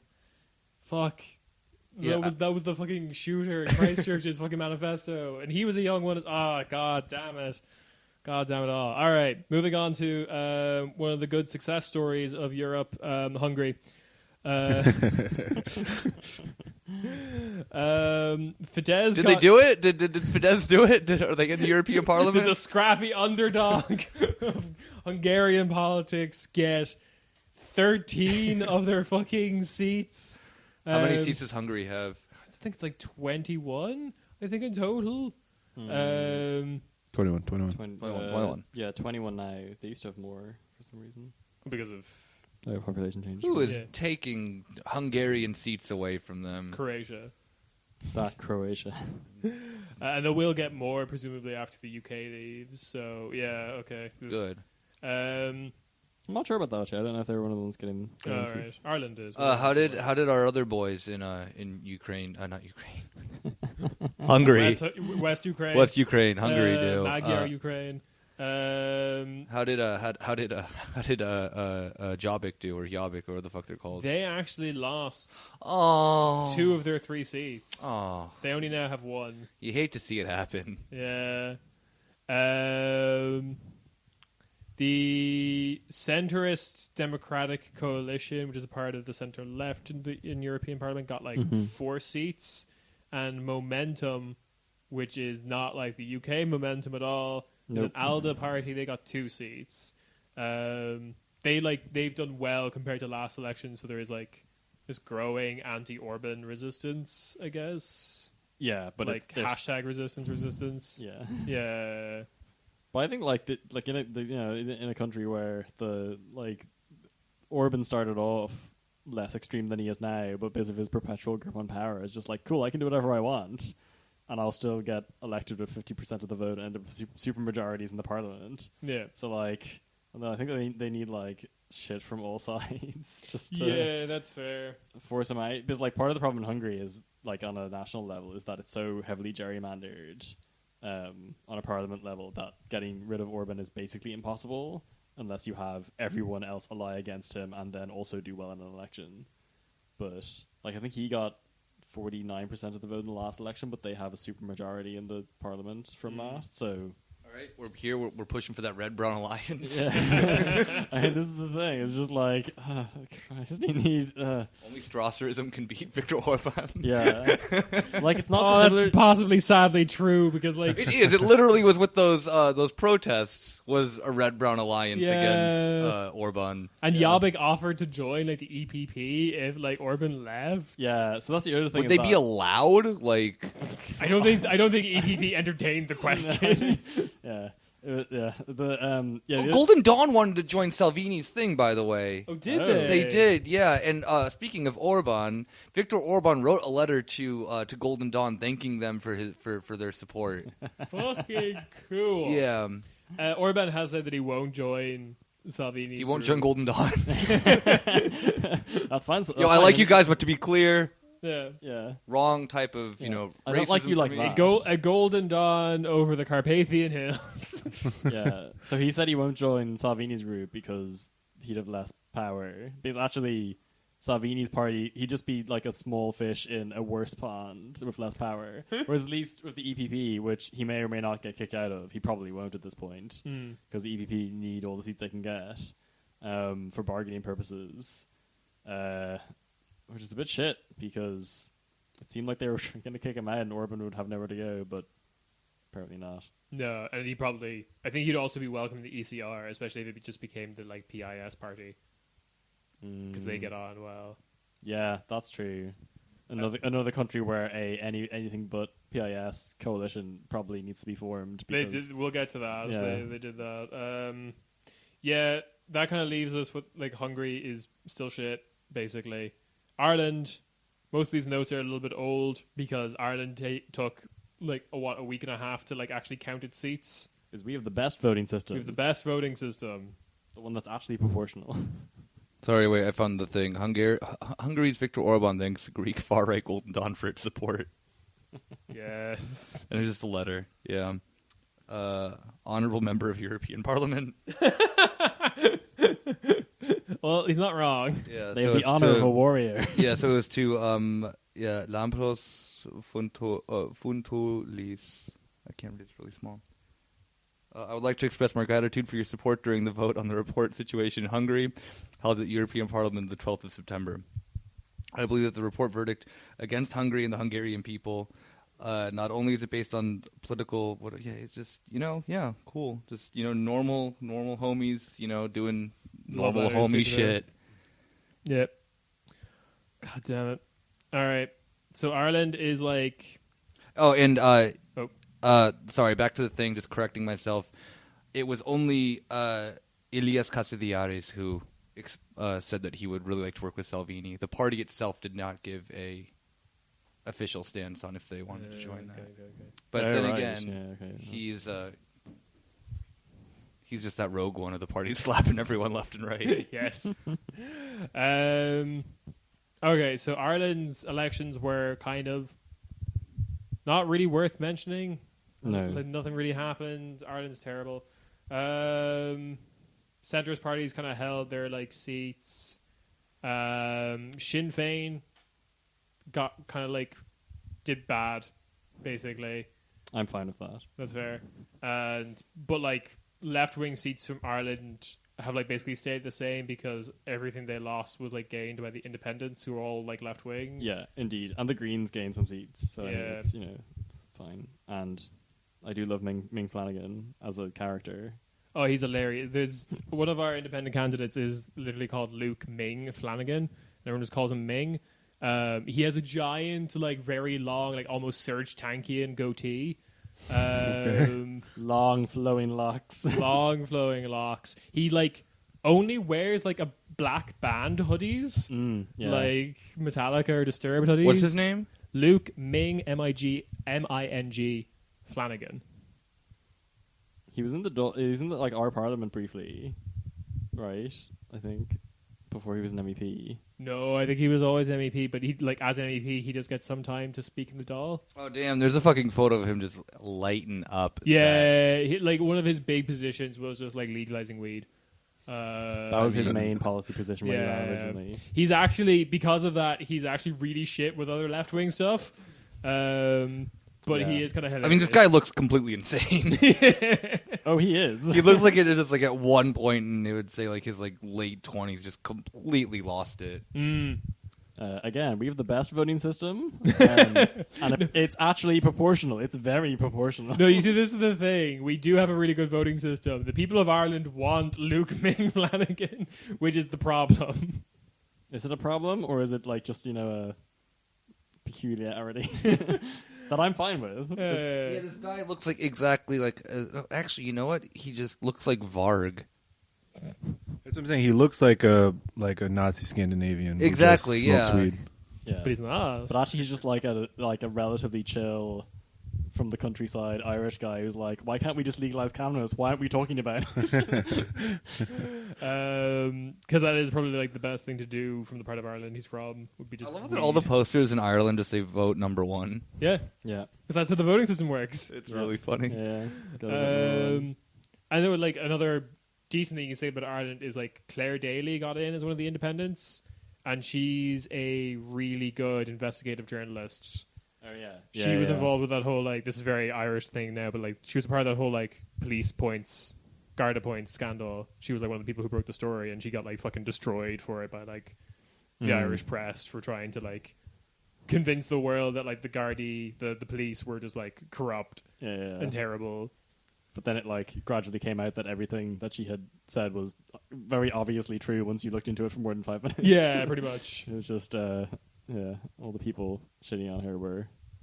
Now she's an MEP, so fuck him. Yeah, she's an MEP and she's a part of the Nordic Green Left, so I'm happy with that. The Hurley stick guy didn't get in. No. Oh, damn it! Fuck. I was really, He would have been a big problem. It was all fun he and would just games, be like but- running around the floor of European Parliament, just wanting to beat the shit out of everyone. Giant wooden stick that So before you cool. get beaten, like as like someone from Central Europe, before you get beaten with it, you have to be explained what hurling is. Yes. The reason I carry a Hurley stick, I need to explain what a Hurley stick is. Yeah. That video is still one of the best. Oh, it's brilliant. Yeah. Did the fucking patronizing I'm a 90s kid Fine Gael candidate get in? Yes, she got in. Oh, fucking hell. There was another really good Rob had a campaign video. conniption fit over that. I don't even remember my jokes, man. I'm just You were just pissed off. yeah. Italy, another country that's doing really great right I now. thought we already talked about Italy. No, Everything's no. normal. Nothing bad happened. I think we can leave it at that. Yeah. La Lega got 28 seats. They fucking killed it. Yeah, an increase of 5. The next party was like Renzi's like centrist, center-left party, and they've genuinely talked about joining ALDE and leaving the Yes, center-left the group. SD, yeah. 5 Star lost 3 seats because people are starting to realize the party stands for fucking nothing. Brothers of Italy got 5 seats, which is great. I love them. And Wait, you mean Fratelli Italia? Like Yeah. the one that... one of the Mussolini Yeah. people is involved. I love that like there is like so many fascist parties in Italy that it has actually genuinely split the like Mussolini family. Like, why aren't you with Casa Pound? It's like, why aren't you with Fratelli Italia? I think the PD should join ALDE. That would make way more sense for them. Yes. Yeah, but also one of the things that I think is really bullshit about the European Parliament is the idea that all of the You don't have enough Mussolinis in it. well, yeah, one, there's not enough Mussolinis, but also, even if there were, they don't have enough different groupings to go to. Yeah. Like the S&D being like, if you're the center-left traditional party in your country, you should be a member of it, is like nonsense, because then you disagree with a lot of their platform. Yeah. And same with ALDE. And there are a lot of like countries now that have ALDE leaders. And, like that's true of France. Like the French socialists swung wildly to the weird center-right neoliberal space with Hollande, and then Macron appeared doing the same thing, but with an actual party. Yeah. Oh god. Sorry, I ruined your. No, you're fine. You're fine. And then Berlusconi's Forza also suffered. Lost. Yeah, 5 Silvio's seats. going to the Parliament. Silvio's going though. Oh, he is? Yeah. Good for him. Because he was You know, first on the list, so if He they needs got, to like, be one back seat, in the Yeah. back in the swing of things. even though he's like, I'm pretty sure his doctors are like, you shouldn't leave the country. The man is 80. Yeah. And he has had a lot of surgery recently. Yeah. You mean so we can fuck better, right? So some of the surgery, I believe, was on his like lower abdomen. If you know what I'm saying? So, And yeah. his face. He had a lot of facial surgery to make his Yeah, face okay, making what him it is now. sexier. Yeah. Yeah. That is, I'm pretty sure that is probably his assessment of sex. So these are the only 2 things I need is like a good face and then like good pelvic. I'm just thrust. imagining him too, just having like complete laser hair removal, like of everything below the neck, so he can have like a beautiful chest. Very open. smooth. No, Yeah. like in Italy it's different. It's like laser hair addition. You need more hair. No. want hair Berlusconi's one of those weirdos who is just smooth. Oh, yeah. I mean- very smooth man. I'm assuming so. He just slide in his weird, like, eye-wise shut orgies. We still haven't watched. There was that film that came out that was like the Berlusconi biopic, but it's setting him up as like it's both like a political hit, but also making his life look really cool. Yeah, it's weird. Need to watch that. Yeah, get right to it. Lithuania. the Greens gained, but and this is being counted as the Green Wave, but the Greens in Lithuania are like insane. They're an agrarian party. They're like for environmentalism for the purposes of like farming better. Yeah, you only really have this in like Lithuania. Baltic, The Baltics. This is a common thing in the Baltics is to have a Green Party that's called the Green Party, but they're like a pro-farming stuff party. Yeah. I'm offering critical support for the Green Party because one of the MEPs, former NBA star, That is true, yeah. Marciulionis. I don't know how to say it. That's the other thing about the Baltics. If you're involved in basketball, that's an in. You get like a fiefdom. Oh yeah, like when you get off the airport in Riga, there's just pictures of what's his name everywhere. Sabonis, I think so. Yeah, everywhere. Like you like so you as can, it should be. you can compare how small you are to him. It's cool. I dwarf in comparison to him. Obviously, I'm very small. Yeah. Luxembourg, nothing changed. Nothing changed. The EPP and ALDE like swapped a seat, and that was it. Ugh, Luxembourg. What other countries do we have now? Oh, Lithuania. No, we have Latvia now. Oh, Latvia. Okay. Yeah, got like one green seat, but that belongs to like the Russian Union. Yeah, it's EFA more than it's like Greens. National Alliance got 2 seats. They're a terrible party. They're like party again. Their logo is like basically all. It's very Golden Dawn, where it's like we forgot how to draw a swastika. This Yeah. You can buy those like in gift shops everywhere in Latvia. So what was it called? A thunder flower or something cool like This is that? like the thunder fuck or something. I don't know. Thunderfuck. No, that's what Berlusconi does. Hell yeah, he does. Also, I can't let my NBA cred be besmirched. So you're referring to Porzingis because you're talking about Latvia. Yeah, Yeah. that's who it is. Thank you. Don't get it twisted. All right. Also, he's probably a rapist, but we're just gonna let that go. I mean, Brzezinski for president. that would be the weirdest thing in Latvian politics. It would be pretty. That's the next step. I mean, that's the Where traditional like, thing. his acceptance speech is just like, I only did this so that I can get diplomatic immunity from the ongoing accusations in the States. I'm curious of how the door keeps slamming and then reopening itself. Ghosts, man. It's probably ghosts. Yeah.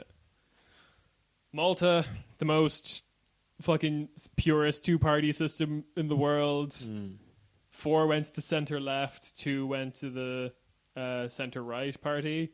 It's believed that it didn't get like a 3-3 split out of their total 6 seats because all the other parties that were running were like Nazi parties.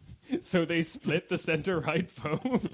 This is what happens when you live in a country that's small enough and has a few enough seats. This is what you end up having. It makes a dramatic difference. Yeah. Like losing 1 seat is like the entire game. Yeah. Netherlands, the Party for the Animals got a seat. They went beast mode in the Dutch election. Well done. Way to resurrect that joke. I love that joke. There was an unsuspected upsurge in the PVDA, and the PVDA in Netherlands is not good. The PVDA in Belgium is good.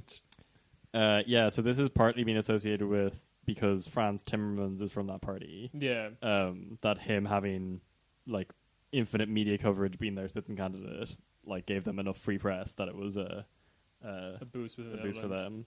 Yeah. And like Frans Timmermans is probably, I would say, to the left of his party on a lot of stuff. Fair enough.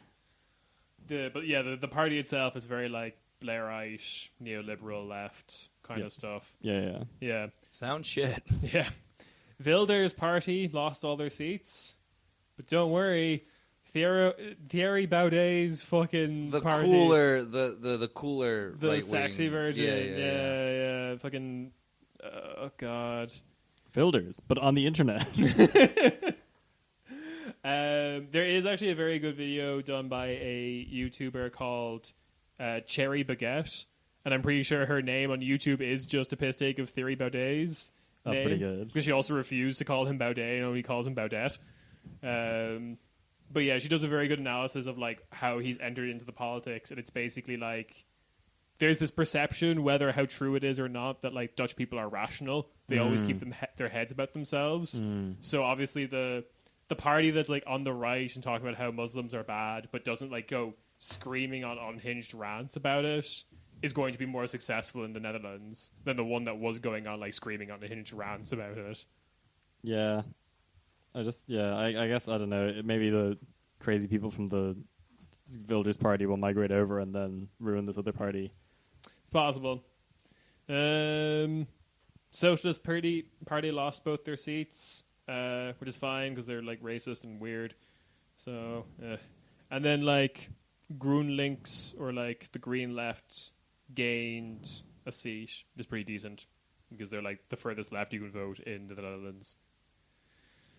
Poland, PIS got 26 of the 51 seats, so they have an absolute majority there.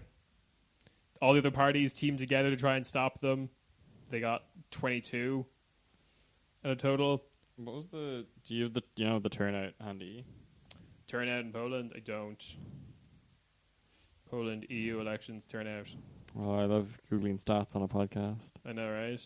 45.6. That's up 21%. Yep. Fucking hell, was it low before? Christ.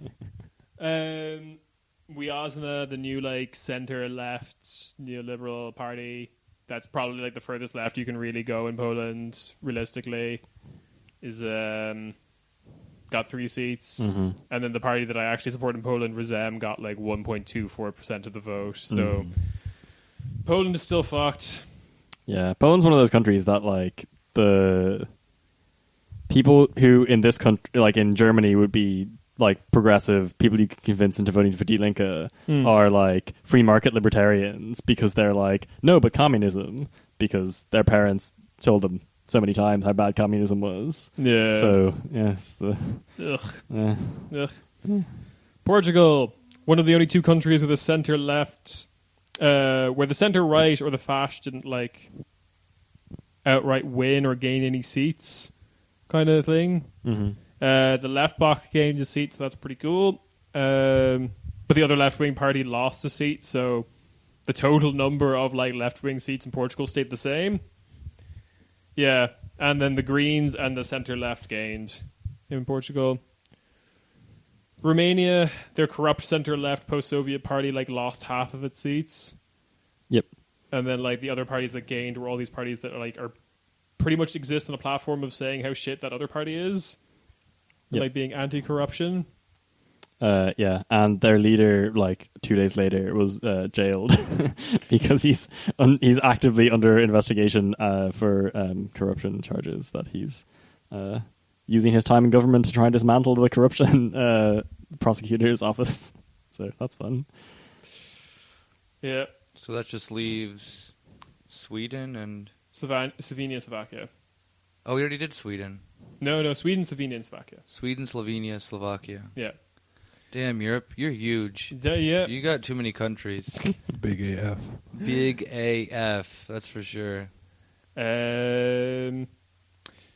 Sweden, the cool boys, the left party, got a seat, the Vänsterpartiet, which are again one of those like actually very, very good left-wing parties in Europe.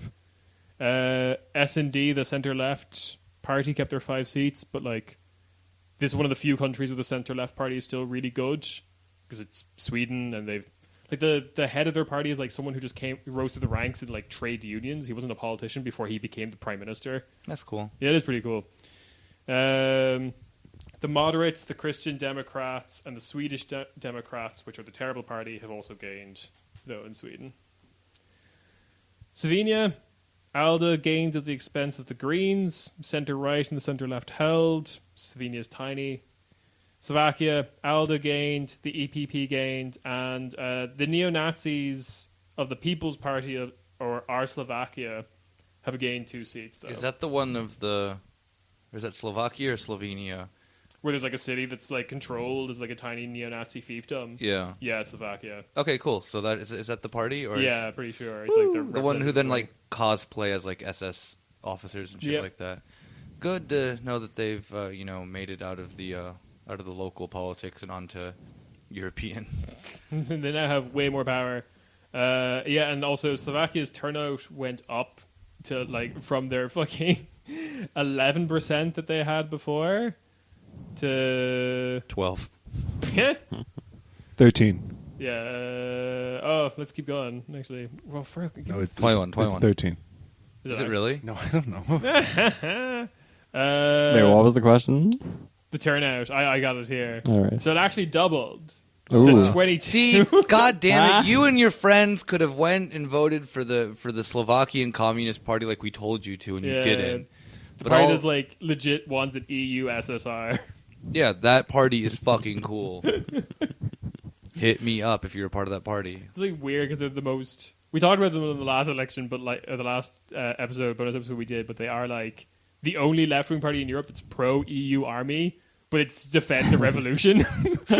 I mean, that's badass. That is fucking cool. Might be putting the cart before the horse a little bit, but I agree with the concept I of do, an yeah, army like, to that defend the is- revolution. That is badass because they're at least one of the very few left wing movements. It seems like that's addressing the problem of when the renewed Russian civil war happens in Europe, who's gonna fight the whites? We need to find who runs Volt. It's very important. Yeah. Oh, and that's the fucking EU election. That was a fucking long ass. Woo! Wait, did we do Slovenia? Yeah, Yeah. Oh, we did. yeah. It's Yeah. centrist nonsense. Oh, okay, cool. Yeah, some Greens. So what did we learn today? That was exhausting. That was horribly exhausting. Yeah, I'm sorry. It's fine. Europe's a big place. I had to It's leave the room and scary. get snacks several times to just keep my I'm blood gonna- sugar up. I'm gonna dip downstairs and get some food. Yeah, after this. I think the same. But what did we learn? We learned that Europe is dumb. It's stupid. Do not waste your time with it. Sorry, Hugh, that you have an entire podcast devoted to this. Oh man. I really enjoyed the Germany Ireland collab that we had going. That was fun. Serious Yeah. fucking wonk hours. Well, yeah, like someone's got to do it. I sure as hell am not. That's fine. I'll do it, and then I'll occasionally appear to tell you about it. Yeah, like I do feel that this was Hugh is a sexier Nate Silver. yeah. I think the main takeaway is that people like the Greens gained, but it's not what you'd necessarily assume, and the far right gained, but not as much as you would think.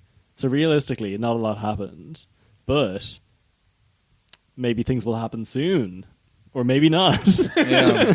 Europe, things might happen soon. or maybe not.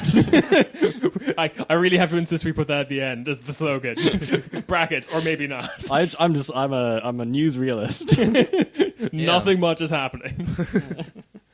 So yeah, I really did enjoy this previously in Europe Corner Späti collab. Yeah. It Europe was hymns. It was a it was fun. sexy I amount learned of time. stuff. I wonked out a little bit. Yeah. I'm still going back to the old me of hating Europe. Yeah. So That's I've fine. learned at the end of this episode that is the only position that you can have.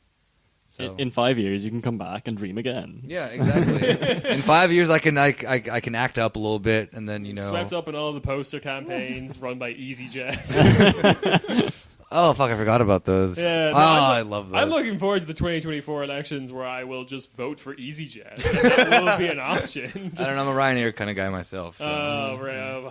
Splitting the left. Splitting the left again. EasyJet is going to be an integral part of the EU army. They're going to be the new The Air Force. Yeah. No frills.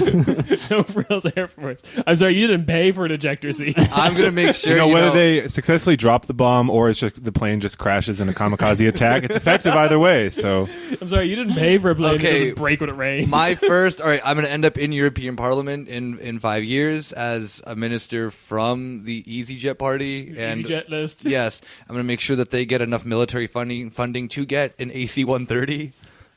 Just And- like on a slightly more serious version of that, I think the actual takeaway from what this podcast is about perspective is that no one was making a good pan-European argument for leftist causes, No, and Yeah. if they were, they actually might have done quite well. I would add the caveat to that of you can prove that thesis because on some the countries that did put forward a good left wing agenda, Yeah. for Europe in the European elections, gained. Yeah. La France Insoumise, the left wing parties in Denmark, Sweden, and Finland all had good Yeah.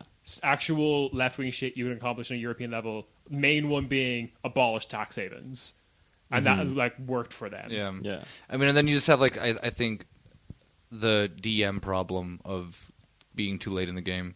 Yeah, I think so. Yeah. And not connecting with enough existing infrastructure. Yeah, yeah. Because And you also- can't build from from like a year in advance a full pan-European movement. No, exactly. And just kind of the sense that they had like Fucking vote. fucking Volt. But they got one MEP. This is my point. Like they got, I know DM got none, but they got like not an insignificant number of people voted for them. I mean, Yeah. I think I've mentioned this before on the podcast, but it would be better if DM25 was just like a European agenda pushing group for the left, Yeah. rather than actually trying to have its own electoral wing. I mean, they have to, like, the thing is that I know that the left is very much against this on both sides of the Atlantic, but there has to be a sense of like you said, like, whether it be think tanks or policy mechanisms that then, because you have them within the parties in Germany, like with the Stiftung and whatnot, and that's good. Like that is a good method in order to then get your, whether it be progressive or left wing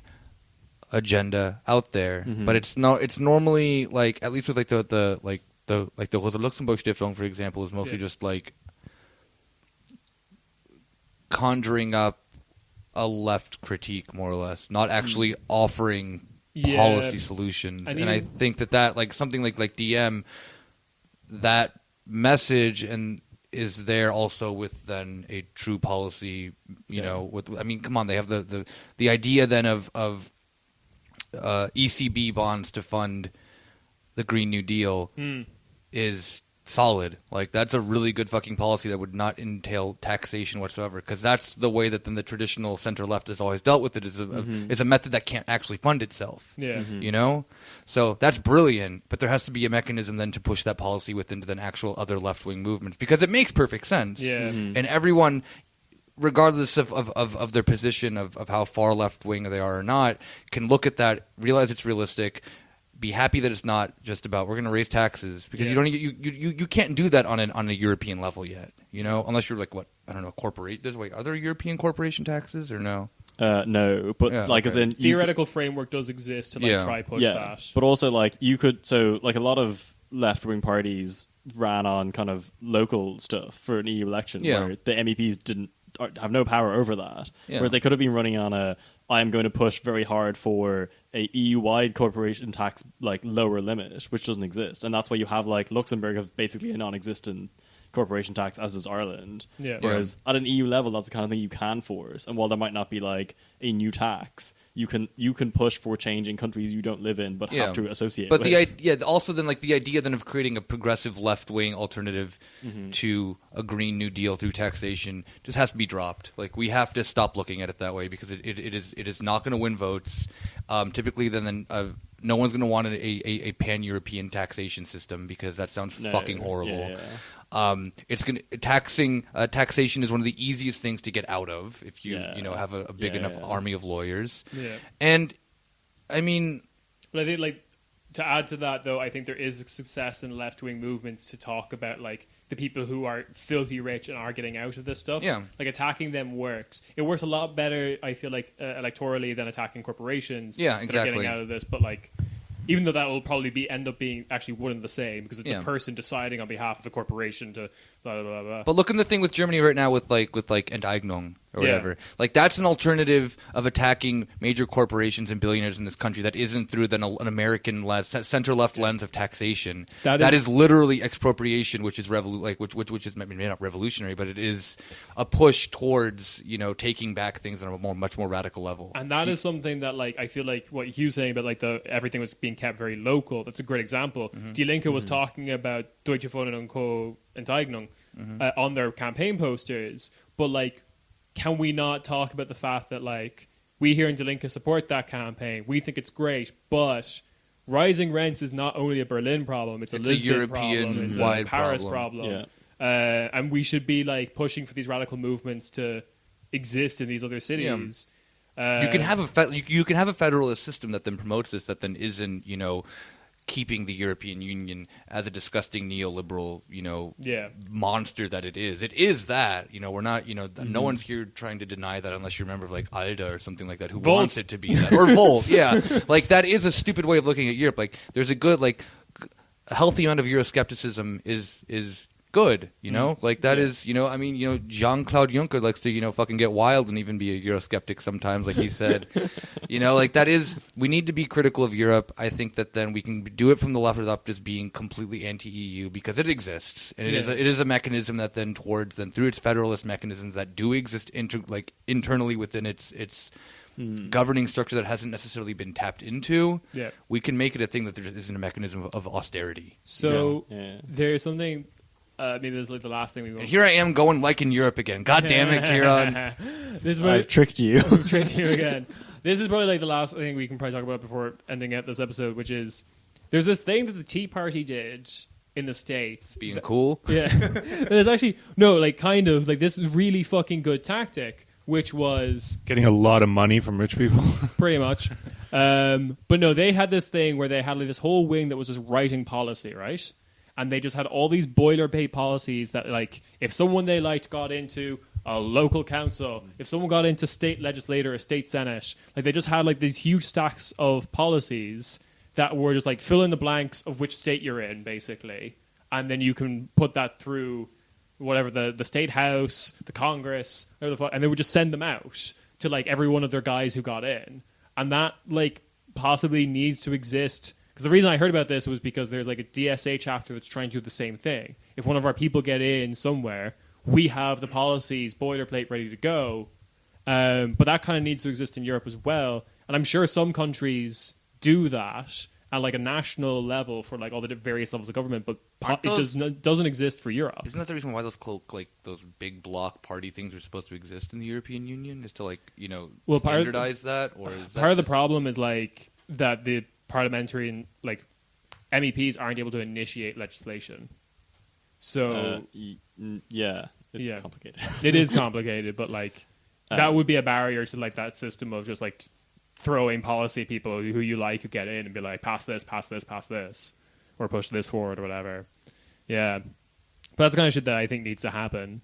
Yeah, but they could do, on a European level. They could be like, for our member party, because every European Union member has to like interact with, they all have to ratify EU legislation as local legislation in some form or like adhere to it. Yeah, and you could be like, well, this is because we know the context, your laws have to exist in. We could write pre-made legislation that would be like tweakable to your parliament quite easily, and then that would be a way of feeding back from the like Central European Party, as opposed to just being like a grouping in the European Parliament for you. It could also be a resource for like a smaller left-wing party in countries that have less established left-wing parties, like all of Eastern Europe. Yeah. Woo! So All I right. guess on that note, See you fuckers in 2024, I guess. yeah, we'll all be running in our respective countries. Yeah. Vote for us, except for Rob. Rob will become I guess, German citizen or something. Slovakian citizen, baby. All right, Can't, yeah. can't tell you all the Rob will be details running yet. for the NBA list. Nick will be running on the Ryanair party. I'll be running for the People's Democratic Republic of EasyJet. And I don't know. The country I'm in is supposed to be leaving. You will be We'll joining be in Brexit 2.0. yeah. Brexit for real this time party. Yeah. Swearsies. So yeah, hope that you enjoyed sitting with us for 2.5 hours. Woo! You guys are the real champs. Yeah. And we love you. You're the real winners of the European election. And thank you very much, Hugh, for coming out and nerding out with Kieran while Rob and I just interject every so often. It's like, no way, that's crazy. They did what? But yeah, so we'll see you guys then on I guess Monday. Monday. Yeah.